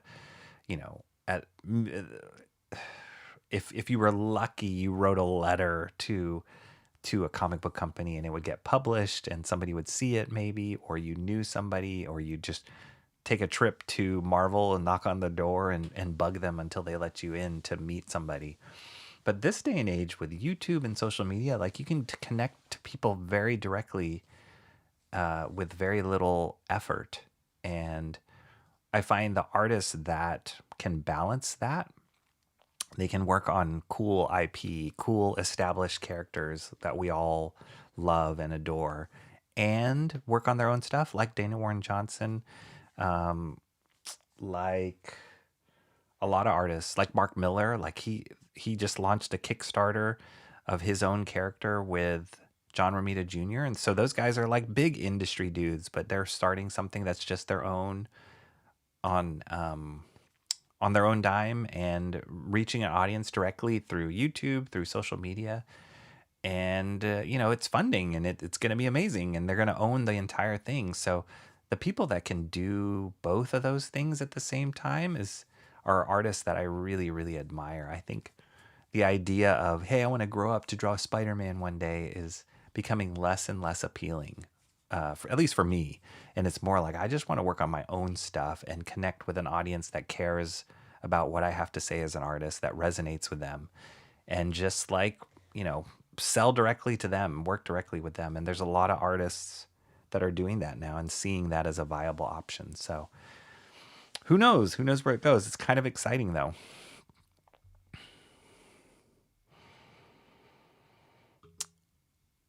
Marvel will shamelessly use AI to create controllable characters, I predict. I don't know. We'll see. I wouldn't put it past, I admit most comics are not part of my nerddom.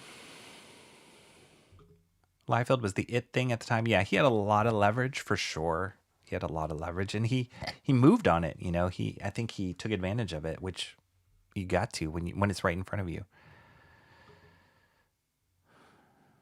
There's a lot of good stories out there. If you want recommendations, I could give you several. Lots of great. Yeah, Cranberry is great recommendations for comics, Lindsay. I mean, just hang around with us long enough, and hopefully something will connect with you or inspire you, because there's a lot. There's a lot out there that's great. Is the new T'Challa really Black Canary? No, we'll see. Okay, let's see. Geektums are cool too. That's right. That's right.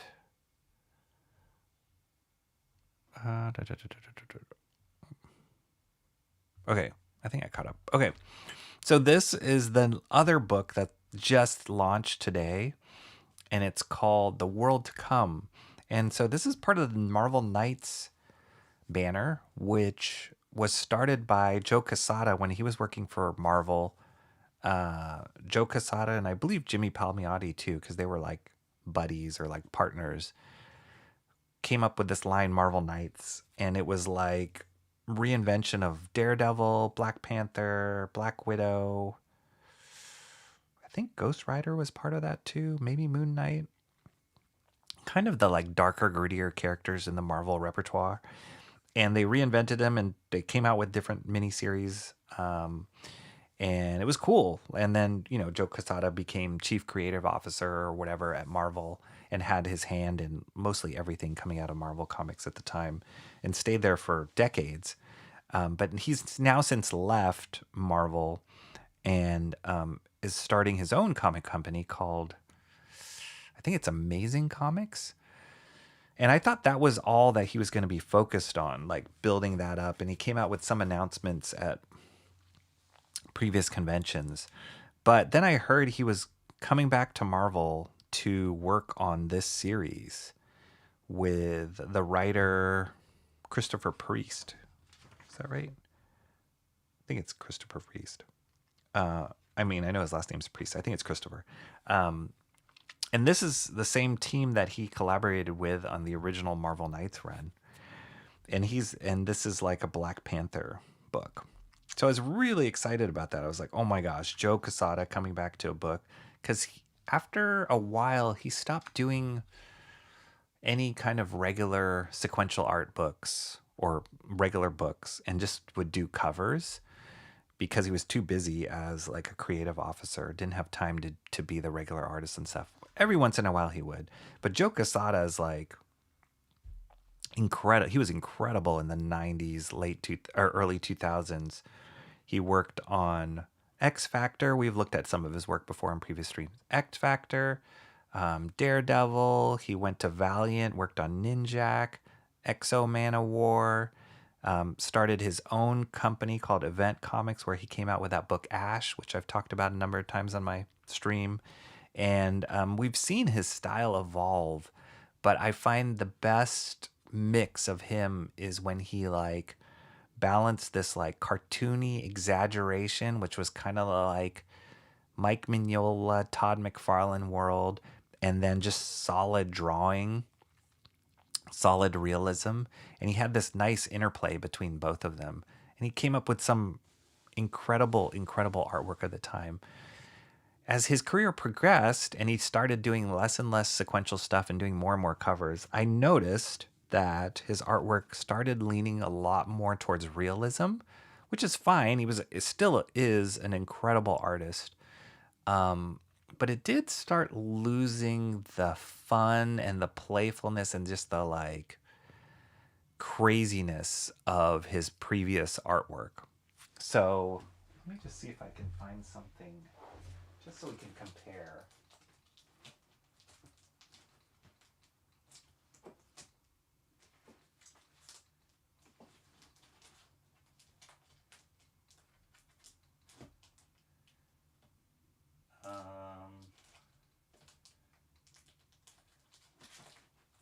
Yeah.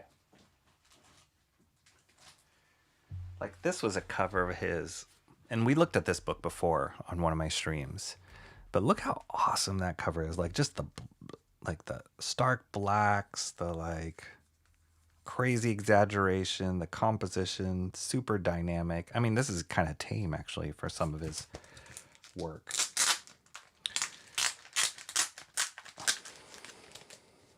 And then we'll look at this new book, this World to Come book. Yeah, we'll just look at these kind of side by side. Look at that. That's awesome. So cool. Look at that. I love it. Some of my this era of Quesada is like mind blowing. And one of my favorite stories of all time that he did was Batman Azrael, which he was inked by Kevin Nolan. Incredible comic inker, but just so dynamic and exciting. Every page, every moment is just jumping out at you. And he did these incredible shadows, but like that face, it's realistic, but also very cartoony too. But like the modeling on it and the rendering of it is kind of realistic. So it's just this awesome combo, and it really worked and defined this era. Okay, so got that picture in your mind, right? This is Joe Quesada. And then this is stuff that he came out with today. And, you know, he hasn't drawn sequential art in a long time.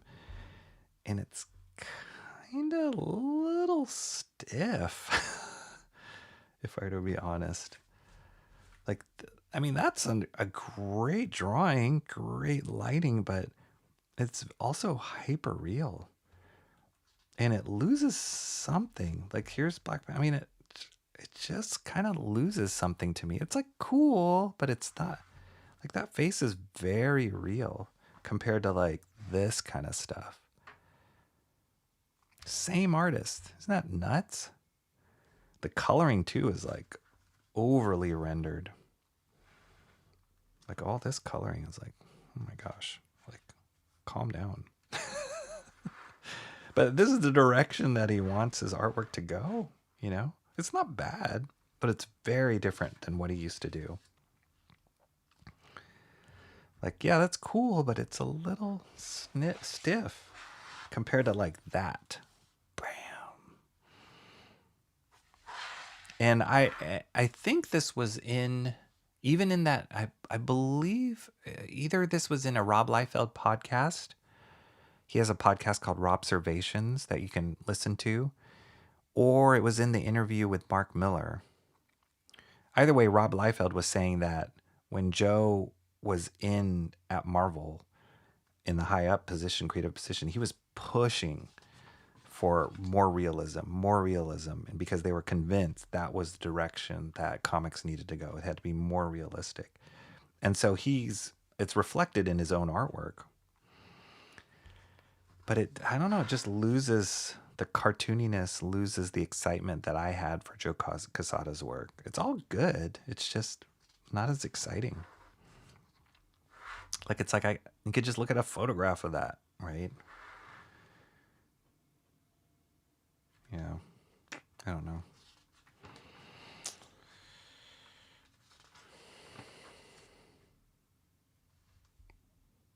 I mean, it's not bad. It just feels more real. There was an artist, like, it reminds me of this artist named J.G. Jones, kind of has that level of realism to it. Just trying to find, like, look how crazy impactful that is. And then this just loses a little bit of its life. Is it just me?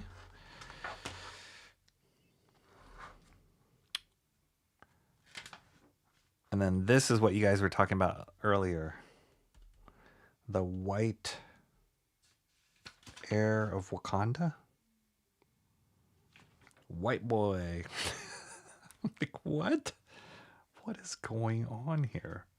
Surely there's going to be a reason for that, right?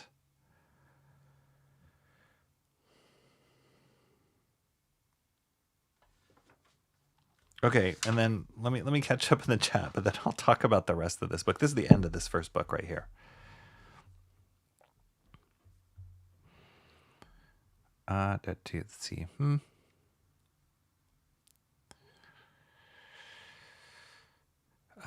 Most of your characters become tortured, butchered, misused, that they won't get credit, won't get paid for them.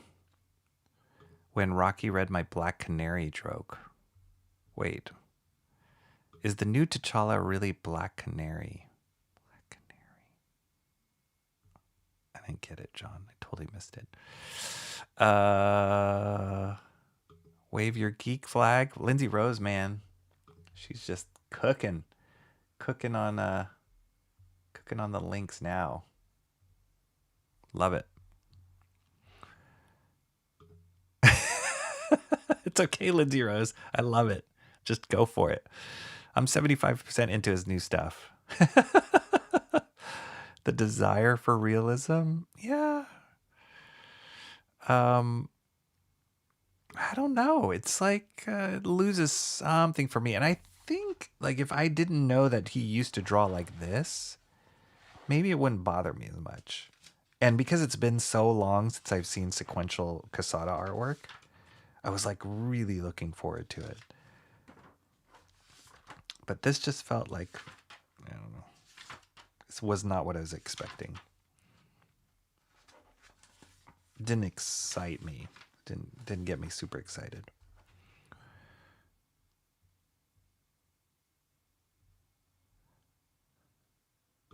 It never has to make sense.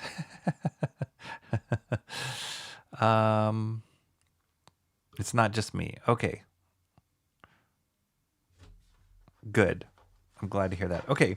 So the rest of this book, like when I was flipping through it earlier, I was like, okay, there's an advertisement, whatever. And then I'm like, what happened here?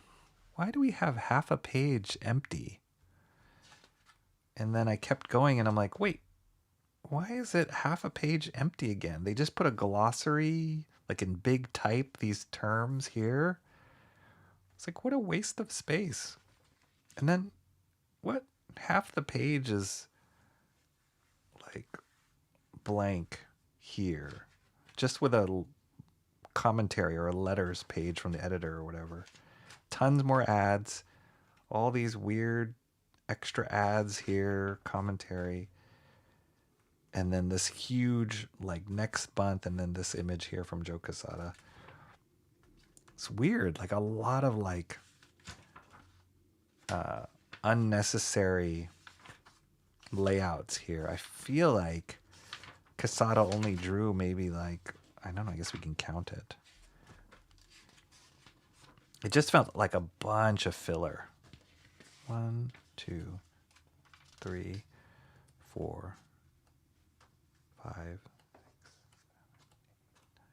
10. I mean, I guess it's like 22 pages, but they made it in a thicker book and they just had to put all these ads in it. I don't know, it felt like a little bit of a ripoff.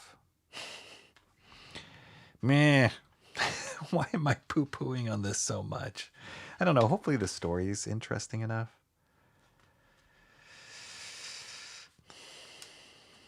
Like going back to Cranberry's comment, I'm 75% into this. Like that's kind of not the best. That's not the response I'm going. When I put out a piece of artwork out there, I don't want people to go, well, I'm 75% into it, Rocky. It's like you want it to just explode and be like amazing and people freaking out about it. But this is just like, oh, Quesada, come on. And I think also it's coming out before he does the big launch on his own comic company. And so you want this precursor to be like, oh my gosh, this is what Quesada is doing right now. I cannot wait for what he does with his own company.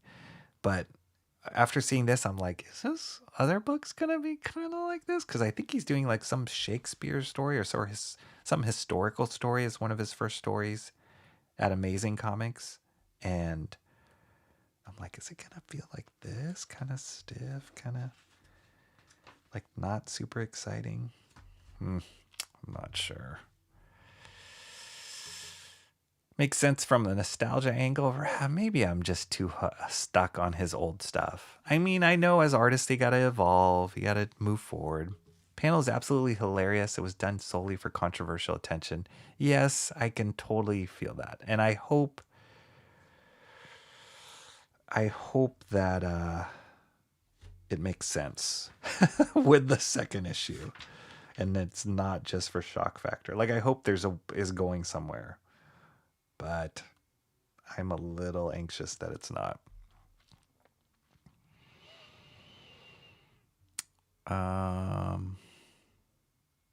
Okay.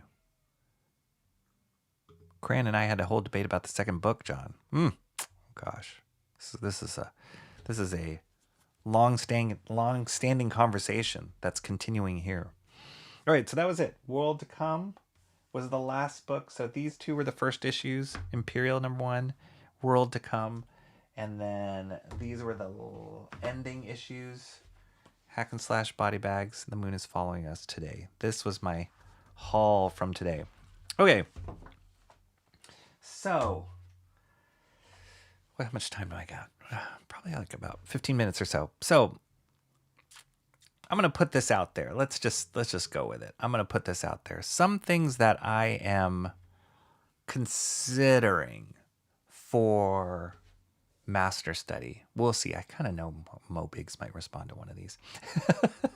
But there's a few things swirling around right now that I'm thinking of. So, one of the suggestions out there was, and maybe I can get you guys to help me narrow it down. Let me see how I feel. One of the suggestions that came out there. So for those of you who don't know, John Byrne is one of the quintessential creators in comics, in Marvel Comics. He worked in DC too, but in Marvel Comics, he had a huge run on X-Men and Fantastic Four. I think he even did some work on Avengers, if I'm not mistaken. But he used to be the it artist for Marvel. And he had a run on Superman too. But he was a writer and an artist together. But I was exposed to a lot of his artwork and who he was as a creator on his X-Men stuff. So some of the most famous X-Men stuff he's known for was like the Dark Phoenix saga, which is like one of the biggest plots that ever came out of X-Men. So what I found out, and he kind of disappeared from the scene. Oh, he had a huge run on She-Hulk too. He was one of the gosh, I just blanked on the word I was thinking about. Not architects of the modern day She-Hulk. He was amazing. So, but he kind of disappeared from the scene. I heard that he like burned some bridges or whatever. And then I had heard these like bubbling rumors that he was working on fan fiction. And I was like, why is like X-Men fan fiction? And I'm like, why is John Byrne working on X-Men fan fiction? Like that doesn't make any sense. And like, how is that legal? And what the heck?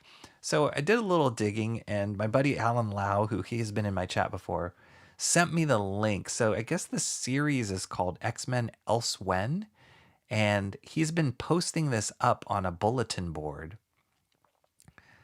Has been posting his work over the last few years of this, and it's like a fully realized X-Men story called Elsewhen. Oh, the other story that John Byrne's known for is Days of Future Past, which is incredible.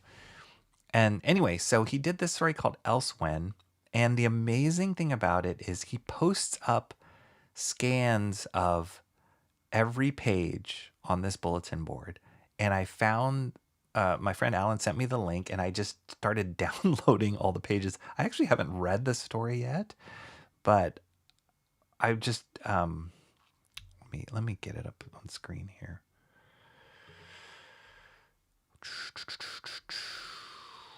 Not that. This. Yes. So this are the pages that John Byrne has been posting. And I mean, it's not just like scribbly do, like he's like really writing an entire story, like all the way through, and he's drawing John Byrne stuff. I mean, it's kind of crazy, and it's pretty good. I was like, wow, I haven't seen John Byrne's artwork in a long time, but it's fully realized, and it's as if he's working on a monthly book. I mean, he's taking longer to produce this series, and I don't even know if he's done yet. I think there's like somewhere crazy like 30 something issues that he wrote and drew. But he posted up every single page, even posts up some page that he does edits on. And look at that. That's amazing. Like, I can't wait to read this. I just, as far as I've gotten is I just downloaded all the pages, which took a long time, but he ain't messing around. And I've heard some reviews that it's actually a really good story, and that the rumor is Marvel might be publishing this in the future, which, again, I don't know all the ins and outs of it. I don't know how. I think probably because he's John Byrne, he can get them to do that, but it's awesome. It just looks amazing. So one of the things I'm entertaining is, this is a little different because it's not a finished book or finished page. It's just the pencils. But one of the ideas that were thrown out there, and this was by my buddy Alan, was doing a master study of one of these pages from John Byrne, but inking it, right? So that's a different thing than I've been doing. Usually the pages I pick are fully inked already, so I kind of know what they were going for and try and recreate what they're doing. But this would be like taking a penciled page and interpreting it all the way. I would pencil it, but then I would interpret it and ink it the way I would ink it, which I think would be kind of a cool challenge. But I mean, there's so many pages here. And like I said, I think it's like 30 plus issues of it. But look how amazing that is. There's some great spreads in this. And it would be kind of fun to do it. There's actually a John Byrne Facebook group that I found that there are people that are actually inking these pages. Like, they have the same idea I did and are inking these pages because the pencils are available. But I thought maybe that could be kind of a cool master study to do that's different than I've done before. So that's one of the things. And if I did that, there's like a million pages from here that I can choose from, which would be hard to whittle down. So that's one idea that's thrown out there that's kind of in the ether of like, maybe I should do that. Maybe that would be a cool take on a master study. Timmy Miller says he probably wants to tell X-Men in his vision without the modern Marvel. Yes, that's probably it. Is there a link to the site? Yes. I think I found it. Okay, Timmy Mello, oh yeah, you got it. You got it. Totally. Yes, that is it. So you can actually read all of it. Like, it's up there for public consumption. And I have them all I download them for myself, and I just have to sit down and read it. So, Cranberry says that sounds like a cool idea. Okay, so that's one idea. Some really cool images, right? And I just love, like, his pencils are not loose. Like, they're pretty tight. There's some stuff to figure out, but they're pretty tight. And it would be challenging for sure. But it could be a cool thing to do. Timmy Mellis says, do it. Is there an artistic advantage to inking over these pencils as a master study? I think it would force me to make decisions that aren't already made, right? So I would have to make decisions as an inker of how to approach this page, as opposed to looking at what another inker did and reproducing that exactly or close to exactly. So it is a little bit of different muscle. Like it would be like I'm a little earlier in the process than I have been in the other master studies, which are at the end of the process and I'm just reproducing it. So that's one option, okay? Timmy Mello says these are incredible, right? Like, when I heard about it, I was like, that sounds crazy. But then when I looked at it, I'm like, this looks awesome. And if this is anywhere near the caliber of work that he did for X-Men, because he did both write and draw X-Men stories that are awesome, this might be amazing, right? So anyway, that's one option that's swirling around in my brain as a possibility for a master study. Okay, option one. Option two, let me close that, is, option two is this. And this came from our buddy, Shanth and Jetty Art. Shanth said, hey, he texted me on the side. He said, hey, you should do a master study on a spread from Marvel's How to Draw Comics the Marvel's Way, which was illustrated by John Buscema. I have not done a John Buscema master study. John Buscema is definitely a legend. And some of these spreads are so iconic because if you are anybody who loved comics as a kid and is like around my age, we grew up staring at this of like, this is how you draw comics. Like this influenced tremendously, just the way to look at comics and how exciting comics could be. And these spreads, like everybody remembers. So what he would do in this book was, let me see if I can flip through it. Like, okay, so that page on the right here, I don't know if you can see my cursor. I think you can. That page on the right was John Buscema. If you haven't read this book, was John Buscema describing, oh, this is how you could lay out a page of people talking in an office, like a talking scene. And he was just saying like, you know, sometimes you don't always draw superheroes. You have to draw regular everyday scenes. So this is a editor talking to, you know, somebody working for his newspaper. And this is how you could lay it out. He's like, or you could do it the Marvel way, is you can make it exciting and dynamic. And that's what this left side page is. Look how different. I wish I could see them next to each other, but that's not how the book was laid out. But look how dynamic that is, like dramatic. And he kind of breaks down how he does that. It's like the camera angles, the expressions, everything. So it's just iconic. And that's just one example. But then you have these other pages that he breaks down how he drew them and how he laid them out. But I don't think any of them are inked. They're just tight pencils. So like this one on the left is one with Spidey and Silver Surfer. This one on the right here with Captain America and Nick Fury is one. And then that one that we just looked at, the journalist. So Shant's idea was like, why don't you do a master study on one of those pages from the How to Draw the Comics the Marvel Way book? And I was like, oh, that would be cool. That's kind of like a Buscema master study. But again, there's no finished inks. So I would be making the decisions of how to ink the page using the final pencils done by Buscema. So I was like, that could be really cool. And it's also pretty iconic, again, because people grew up with this book and we all know these pages. So that is an option that's swirling around. Inking editor, Lindsay Rose says. Lindsay Rose says, if this excites you more than the other options, you should do it, Rocky. Thank you, Lindsay. That's such a sweet, encouraging way of going about it. Just do what excites you. Timmy Miller says, oh yeah, that would also be a great study, right? Cranberry says, I had that one. That's a great idea. Great job, Sean. See? That shot guy should be he should. He absolutely should. Okay, so that kind of has been swirling in my mind. So it's like I could go the route of say, okay, I'm doing a spread from How to Draw Comics the Marvel Way. Here are 3 spreads. Let's vote on it.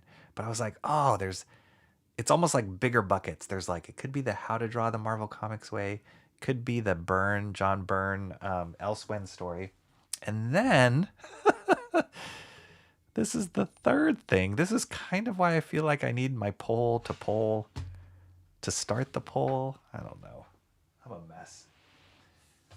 The other thing, and I'm not as prepared on this one necessarily, but the other thing that, again, my buddy Alan Lau, these guys, man, instigators, threw out there is he was like, your next master study should be of a manga book, because you've talked about manga a little bit, you know, not predominantly, but you've brought up some manga series. You just worked on Screen Tones with the Frank Miller master study that you did, and manga has lots of screen tones in it, and you know the artwork is unbelievable in some of these series. So I was like, oh shoot, that would be really cool. So I started thinking about what books in manga could have artwork that I'd be interested in doing that I would think is masterful. So here's some books that I came across. Nausicaa, so by Hayao Miyazaki, who not only has done all of the most amazing anime films from Studio Ghibli, that we all know and love. Totoro, Nausicaa, Kiki's Delivery Service, Princess Mononoke, Spirited Away, all of those movies, like incredible director. But he started off as a comic book artist. And this series in particular has an unbelievable artwork in it. And there's so many so many spreads in here. I haven't even like gone through this book, the whole book, in a long time, but I'm sure I could find some choice pages in here. I love the style of this. It's like really whimsical and fairy tale-ish, but then it has these immense or intense battle scenes with like tech and like organic creatures and like these oh gosh, I forgot what these bug creatures were called, but like these awesome battle scenes and stuff like that. And then screen tones are used in that. So that could be insane. And this is a style that's very different than what I've done before in the past. Would be kind of cool to try and figure out how to do it. It's like not very Western, you know, but it's also Miyazaki style. Even though it lives in that with the Japanese aesthetic, it is its own thing. It's got it's its own aesthetic. Beautiful, beautiful things to draw in here. So there's Nausicaa, is one of the manga I was looking at. So I was like, oh, I could do a vote on which manga if I decided to do manga. But there's so many to pick on. This was another one that I picked out. Battle Angel Alita by Yukito Kishiro. Again, don't know if I'm pronouncing it right. But look at the spreads in this. The screen tones and his action scenes are unbelievable. And we were just looking at, well, I didn't even plan this. We were just looking at Body Bags, right? But Body Bags is highly influenced by Battle Angel Alita as far as how action is done. And this girl character was very much influenced by Alita herself. But these would be so hard to do. Some of these pages would be so hard to do. Look at that insanity. But it would be really fun. It'd be, oh, this one I earmarked as like a cool spread. This is probably pen nib, not brush. So there's this, and then there's another book which I actually don't own, but I'm waiting to get in the library. I actually won't mention it because if I can't get it, that would be a shame to show. But there's another legendary artist in manga. These are so crazy good.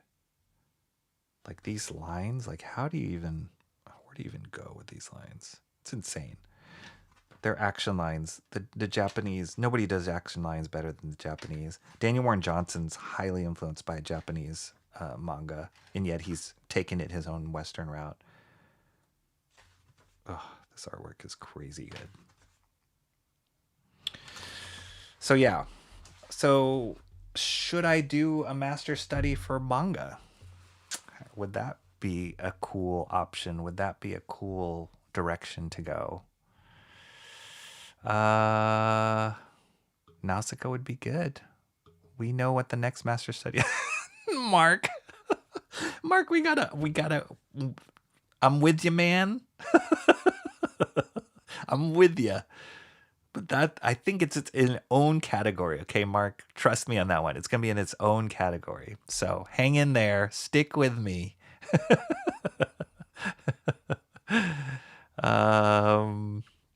Mo Biggs has returned. Mark's music obsession said he never left. He's just busy listening. You're totally not pronouncing it right. How incredibly disrespectful. Sorry. It's just me, you know. Here we go. Mo Biggs, you came in at the right time. Started to read Battle Angel Alita. I didn't get into it though. Really? It's good. It's good. It's kind of tragic and it's got awesome characters. It's like a video game almost a little bit, and she's an amazing character. But the action is, there's so much movement in the way that Kishiro does action. again with the action lines, but he does feathering, which is like when you draw an object, but the lines like feels like motion lines on it, and they're like feathered. He does that better than anybody. Michael Baycroft is here just to come in and A knife. That's a knife. just to come in and troll me, Bancroft. Dang. That's deep.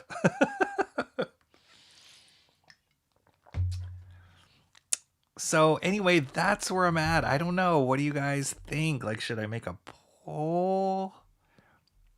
Cranberry says, so you're into 80s manga. I am probably most. My affinity to manga is 80s manga. Akira is another one that I was looking at. Actually, Akira, though, I feel like I was looking through that comic and I couldn't find a page that made me go, that's the one. Like, there was so many moments, but there wasn't like one page that I could find that really clicked. And I haven't looked at all the volumes yet, so maybe that will be another one that I explore. But yeah, I don't know. Like, I kind of feel like if I set up a poll now, oh gosh. All right, I'm just going to do a quick poll now just to get I'm not going to say this is it. Okay, so just a quick poll now, just to gauge the temperature, because I do have to go in a second, but I just want to gauge the temperature of you guys that are here to see where possible directions. So I'm going to start a poll. Next master study should be, and I'm going to start a poll. I'm going to say the first one was, what was it? Oh, yeah, Byrne's fanfic. Elsewhen. Oh, yeah.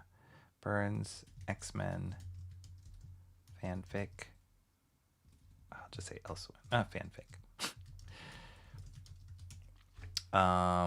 The second one was how to draw Marvel way. And then the third one will be manga. So I'm just going to put out those three options right now just to gauge the temperature. I'm not going to say that this is going to be it, but I would love to know for all of you who are here what you think and where this might go. So I just hit the poll in the chat, so drop it in there for the next few minutes that I'm here, and I'll catch up with all you guys while you do that. Always good to do a poll. Mark's B Succession says, hope you're feeling well. Michael Bancroft, yeah, I heard you were sick. Hope you are feeling well. Yesterday was rough. Oh boy. Going to try to get back on the horse tomorrow. What was it? Like flu? Was it a stomach thing?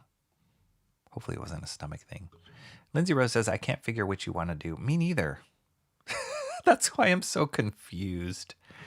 Rocky, do a community poll, not a chat poll. I will, John. I think that will be the final poll. I just want to get a gauge of where you guys are at right now, and then I'll do a community poll. Because those of you who are here live with me, you kind of are in the middle of my thought process. But the community poll will be a little bit more polished, and we'll get the general public to jump in there. I'll be able to like articulate better, hopefully. I don't even know if... Yeah, I don't even know. I might do based on how this goes, this might help me narrow it down, and then I can see. So right now, Byrne's fanfic is winning 50%, 8 votes. So 4 votes are voting Byrne's fanfic. Then How to Draw Marvel Way. It looks like manga is not winning, so Mo Biggs, you're safe so far, but let's see. Bancroft and Rob will not allow monkeypox to take them down for long. That's right. Anything but manga, apparently, is what Mo says. It is the golden key time. That's hopefully an inside joke. Splitting the Western vote. Oh, it was the flu. Ugh. Sorry about that, dude. I'm sure people are throwing tons of tips out there for you, but lots of fluids. Lots of rest. Just ride that out. Crackers, maybe. They changed the community tab to post or something like that. Oh, okay. Why does the poll not include an other option?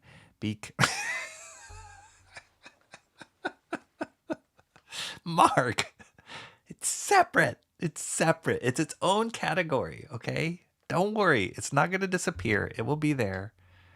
And also, the poll only allows 3 options, not 4. So that is why.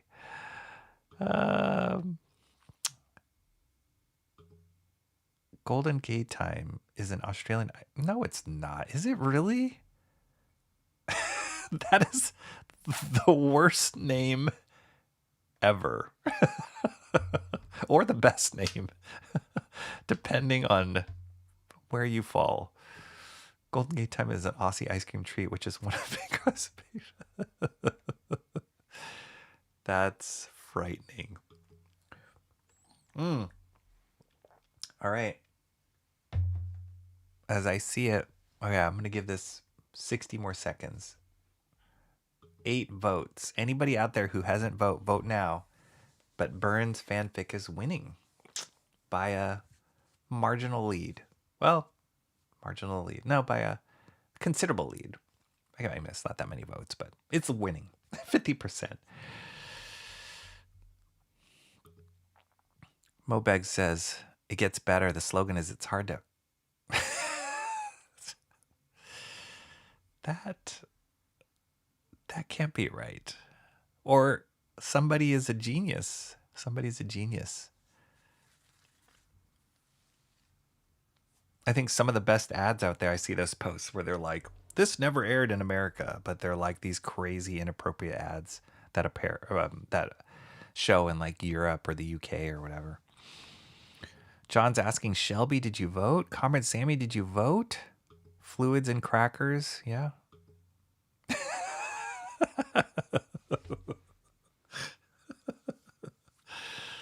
Dang. Fluids, crackers, and gay times. That's what you need, Bancroft. That'll make it better. That'll make it better. Okay. Okay. Now we got to click on it. What in the heck is going on? I'm going to go with this and see what happens here. Wait, what happened? How come it disappeared? Like even this won't let me see it. Oh, there we go. That's it. That's it. Golden Gate Time. Vanilla biscuit like crumbs on a wooden paddle pop has names. What in the heck?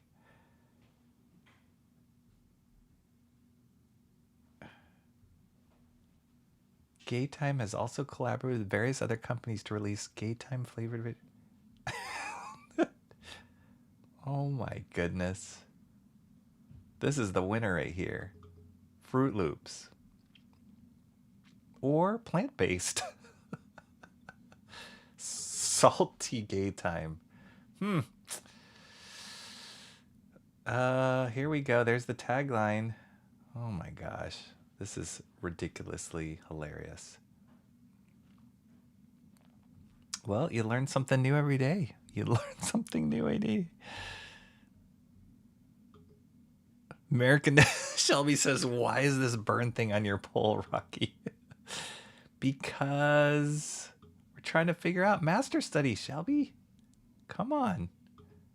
All right, now I know where Shelby voted. Now we're at tied. Fanfic, Byrne fanfic, or How to Draw the Marvel Way. It looks like manga is not an option right now, so we can kind of can that. The commercial Bancroft runs for it is great. Okay. Oh my gosh. Ugh. They have like chocolate, strawberry, some other kind. We should get Shelby to ink John Byrne. Shelby would love that. Weak New Zealanders had to change the name. Really? What did they change it to?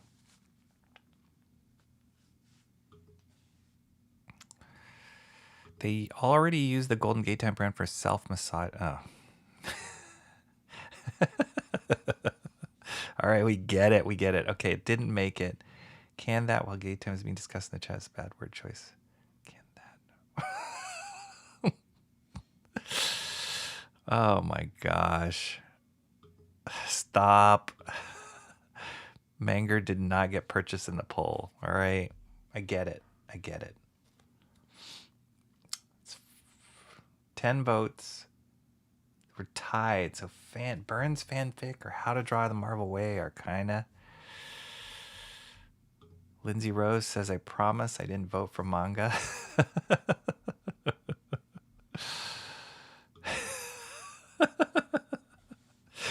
Somebody can smell it. Smell it. Can sniff it out. Cookie crumble, is that what they call it now?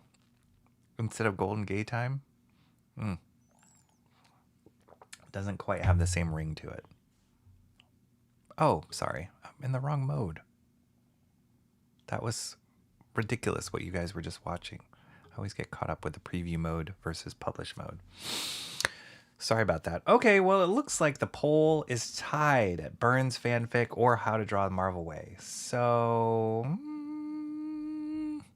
John, sorry. What is the screen share? I was messed up. Totally messed up. Sorry. Good thing I didn't have anything inappropriate up there like Golden Gay Time. Where's the ambiguous homosexuality? It's true. Cookie crumble just doesn't really do it. Doesn't really do it. It's forgettable. Mark's Music Obsession says How to Draw the Marvel Way is my vote.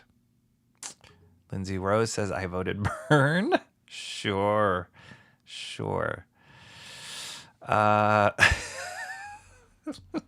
Ambiguously. Oh my gosh. All right. Well, I'm going to end it. So we're tied.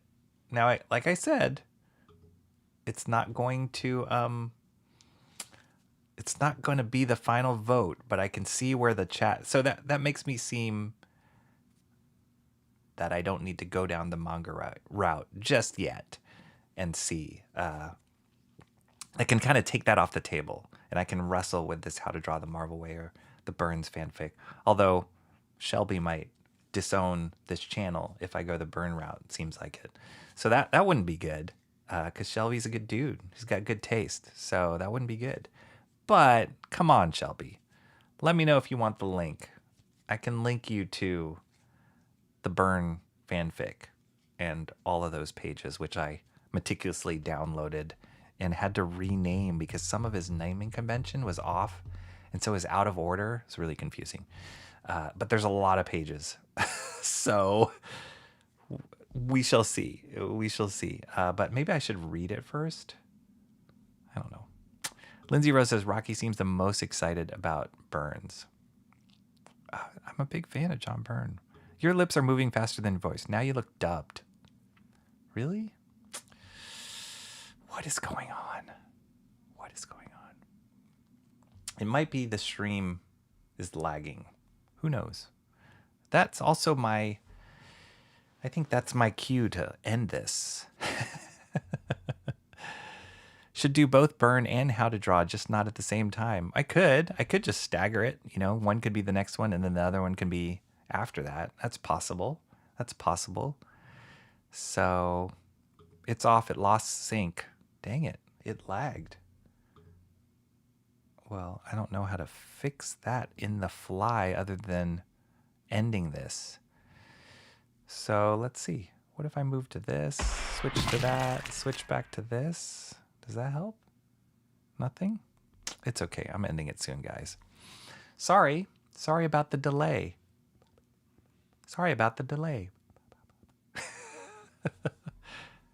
You're back in sync. No kidding. No. Did that work? Did shooting the fat work?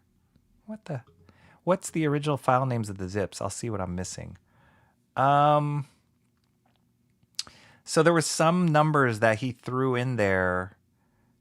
Like, he didn't number them properly, but I noticed, like, when they were all in one folder and I arranged it according to name, there would be like 4 or 5 pages that were either misnamed or he'd rename them in a different way, and it would throw it all out of order. So I had to go in and probably correct out of every issue 3 or 4 pages, and it was kind of a pain in the butt. So, and they were really long names too. So I couldn't tell you offhand what the original file names are, but there's a lot. Sync is fine here. Sync is fine here. Okay, awesome. Just move your lips sooner than when your voice comes out. Yeah, I could do that too. Rocky's doing bad kung fu. This stream is going off the rails and emo trash isn't even here. All right, everybody. That's it. The end. Have a great Wednesday. Thanks for the info on the poll. Let me ruminate this on a little bit. I'll probably have an answer for you guys, or a official poll for you guys, before the end of the week. I think so. But this has been eye-opening for sure to see how you guys responded to just those suggestions. Hang on. Mark's Music Obsession, Michael Bancroft, Web of Spider-Man #1 is on the table. I just don't know, like I mentioned earlier, if I'm going to approach it the same way. It might be something separate. It might be tied to where this channel is going once we get approved monetarily or whatever. Oh, speaking of which, Michael Bancroft, American Discord, I know you guys are monetized, I guess. Did it take you a month or so to get approved? Because I started that process. I hit the markers, the first steps, and then I did the application, but it said, oh, it'll probably take a month for you to get approved. Is that how it worked out for you guys? Let me know in the chat before I end it, because I'd love to know. I don't know if that's normal or if that's just them. Maybe that's the way it goes now or what.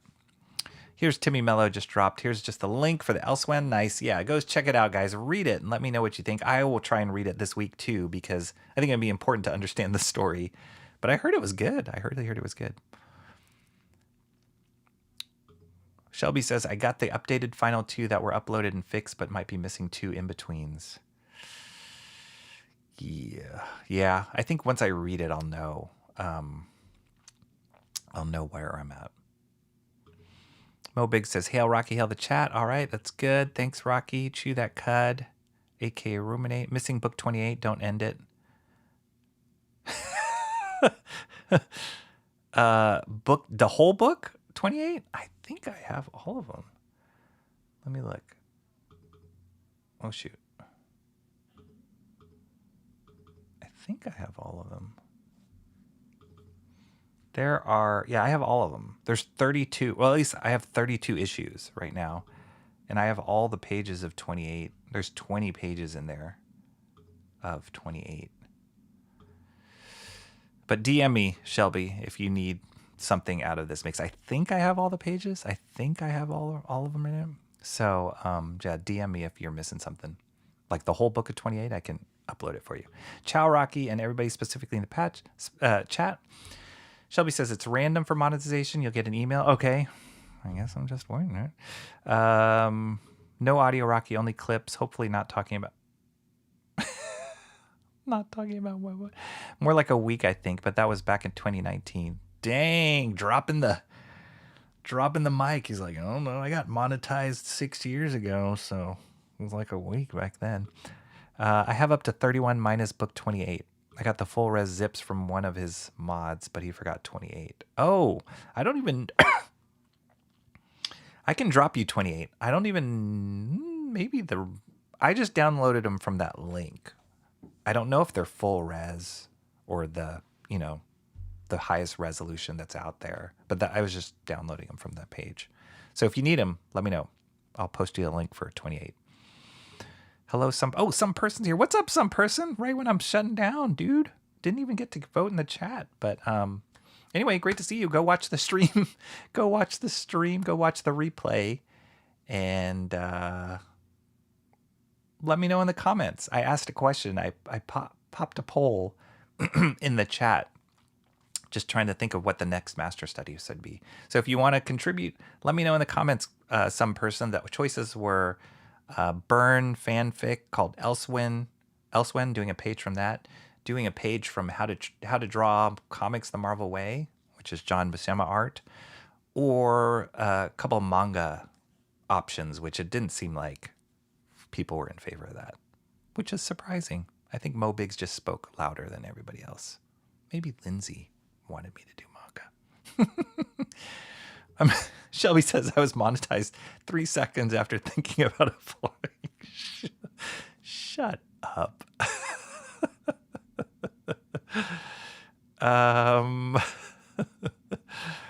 Yeah, popped a poll. Yo, you could be the one to push Band of Crow over 16K. Everyone, you could be the one. You could be the one to push it over.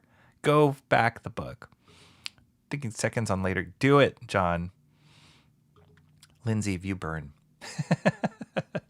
All right, guys. Thanks for hanging out. Thank you on this weird day of trying to fit this in and looking at the comics. It's always fun. That's why I should do it, because the conversation goes where the conversation needs to go. And it's been a lot of fun hanging out with you all.